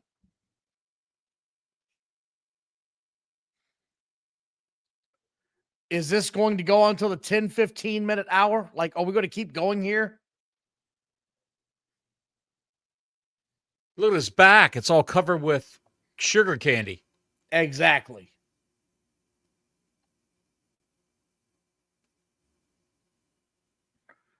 What's his problem, man? Yeah, he's got sugar glass on his ass and he's not bleeding. This. Did he really just look at Cannoli and say, what's his problem? Yeah. Well, it's 10:06 on my time. And it's over. And it's over. And we're going He's to up screaming. All right, so Now that was fun for anybody that doesn't like real wrestling. God bless it, man. Let me plug this back in. Sorry. So let's review this real quick. We just sat through that whole show. Right. Hey, by the way, gang, if you want to chat and chime in, please do. This is your time. This is your moment. We'll throw it up. This is exactly what we see every week, Bottles. There's nothing new. There's nothing amazing. There's nothing that gets my attention. There's nothing that makes you go, oh, shit, this was different. I can't believe I saw that this week. Don, they brought in a new talent, Kevin Knight, that they signed, that they'll never do anything with. He's going to be in this Own Heart Cup, and after that, he'll be on Collision, teaming with Action Andretti and Leo Rush. That's probably where he'll be. That's it. That's the only thing new they've done. Oh, the other thing new that they did was I didn't have Orange Cassidy on this show tonight. Probably because he doesn't have a match. Well, thank God for that. There's no match scheduled for him for Dynasty, I don't believe. But that I really don't care. I really wasn't paying that much attention. It's horrible. It's horrible. The best thing about this show, you're right, Challenger John. AEW continues to go downhill. Mox's run's been terrible. I hope Swerve wins the title. It's not going to happen. I feel bad for you guys that we watch this every week. I get that. You want it to get better, but I've let go of that notion the wheels of stupid will just keep on turning. The pay-per-view will suck. Same shit, different Wednesday. And I say to Don every week, dude, I can't stand watching this shit. And I've said to him, he always says to me, did you watch Smackdown? Did you watch Smackdown? Buddy, I just watched that show on Wednesday. But was Smackdown not good? It was good. But I watched a couple days later. I always say to Don, I watched the show on Wednesday, and it ruins my love of professional wrestling. It ruins it. Absolutely destroys it. I can't stand it. They waited until the end of the show to, quote-unquote, pay off the Swerve Strickland, I'm going to find this motherfucker angle, right? They waited till the end of the show. Bottles? Yes, sir. That was the shittiest payoff ever. I told you before we even turned this on that their shows leading up to a pay-per-view are horrendous. They're horrendous. Absolutely terrible. John coming in. Y'all should review Mid-South Wrestling or something each week and revitalize your love for wrestling. Just pick a territory and do a 2-second show. Here's what happened. We did that. We used to do that. We did. Yes. If you'll tune in, we'll watch. Just give us a day. Literally give us a day, like a Tuesday, a Monday. We'll start doing it again. The problem was, and this is what we found out, Wrestling fans like to talk about watching the old angles. They don't like to watch a review of an old angle or discuss it openly. That's sort of what we found. We covered the Macho Man Jake the Snake angle a year ago in August because it was about that time. And the next 2 weeks, I shit you not,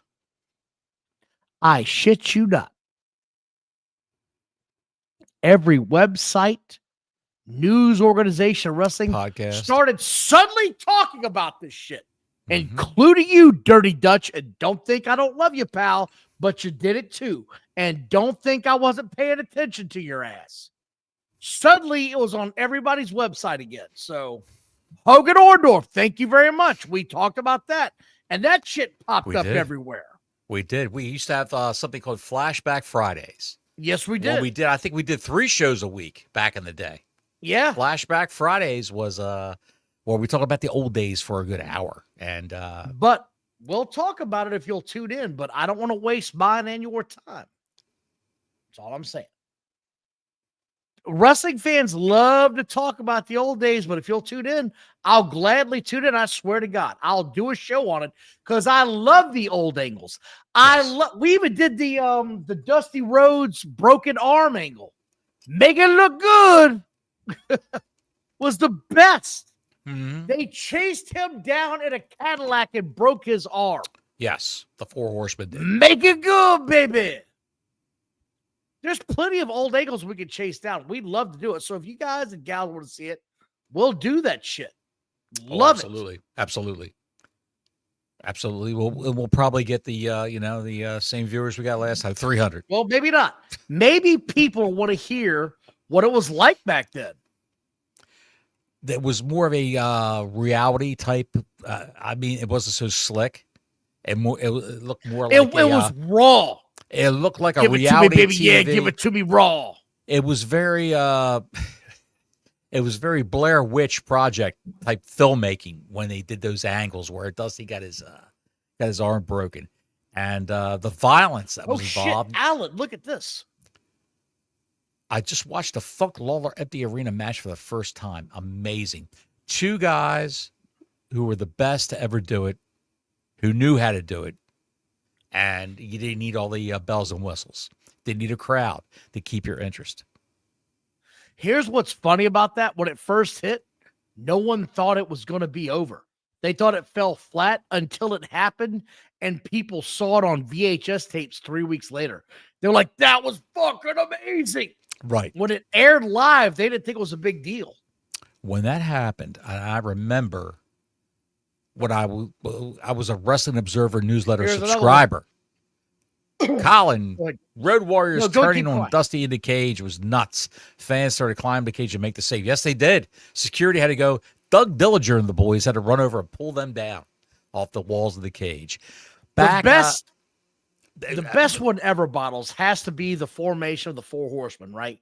When Dusty Rhodes came to save Ric Flair, and Ric Flair turned on him. Yes. And they shut the cage, and Ole and Arn and Tully came in the cage to kick the shit out of Dusty. Yes. And the fucking cops started screaming in the cage, "Get the fuck out of here!"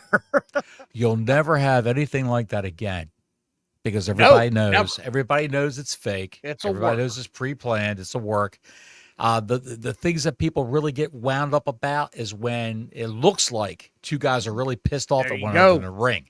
That's when people get worked up. Oh, he really hates that guy. Let me ask something. Yeah. Right now, what feels like a shoot in the wrestling world overall?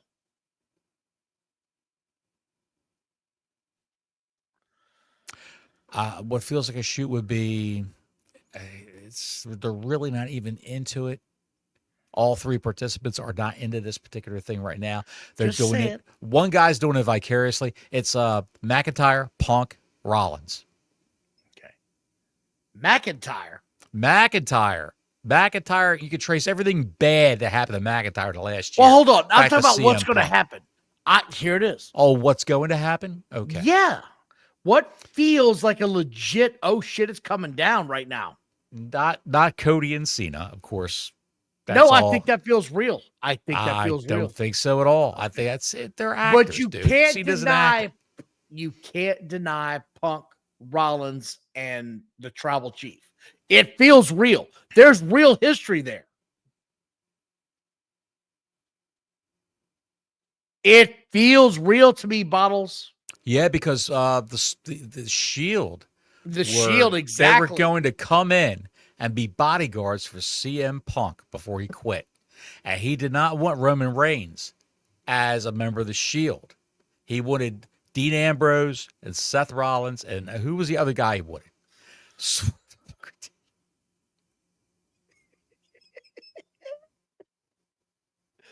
Grey Goose, we appreciate Yes, your comment. Jim pal. Ross would know. That's Jim so Ross good. would know. But point being is that Who it was the could guy? still- Hang on a second. Hang on a second. Who was the guy that Punk wanted to be the replacement for Roman Reigns in the Shield? He wanted somebody else. He didn't want Roman Reigns. I don't remember now. There was a guy that he wanted, and Vince said, "No, this guy's coming up." Cassius Ono, somebody says. That's right, Cassius Ono. Yes, Cassius Ono. Who was that? What was the guy's real name? Cassius Ono. Yono Ono? Colin. Who was Cassius? What was Cassius Ono's real name? I forgot.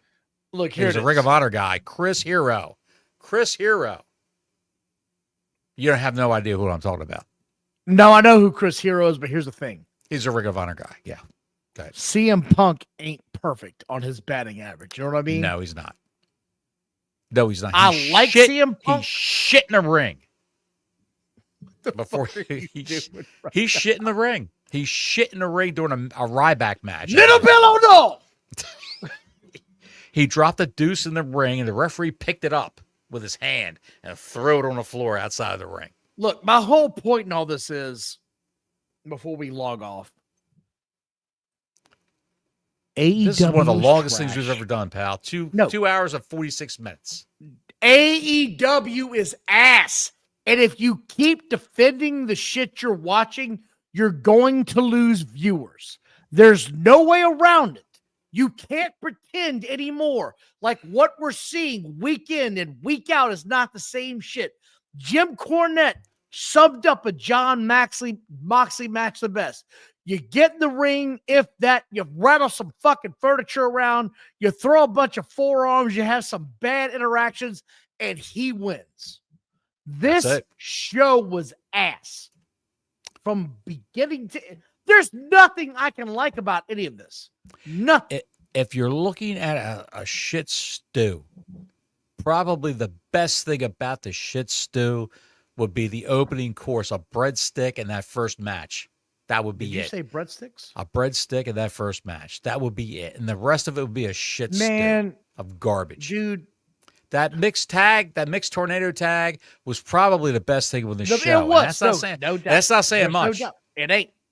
No. But you know what? What's that? I know a guy that loved breadsticks. Till next week, Gordon Soley saying so long from the Sunshine State.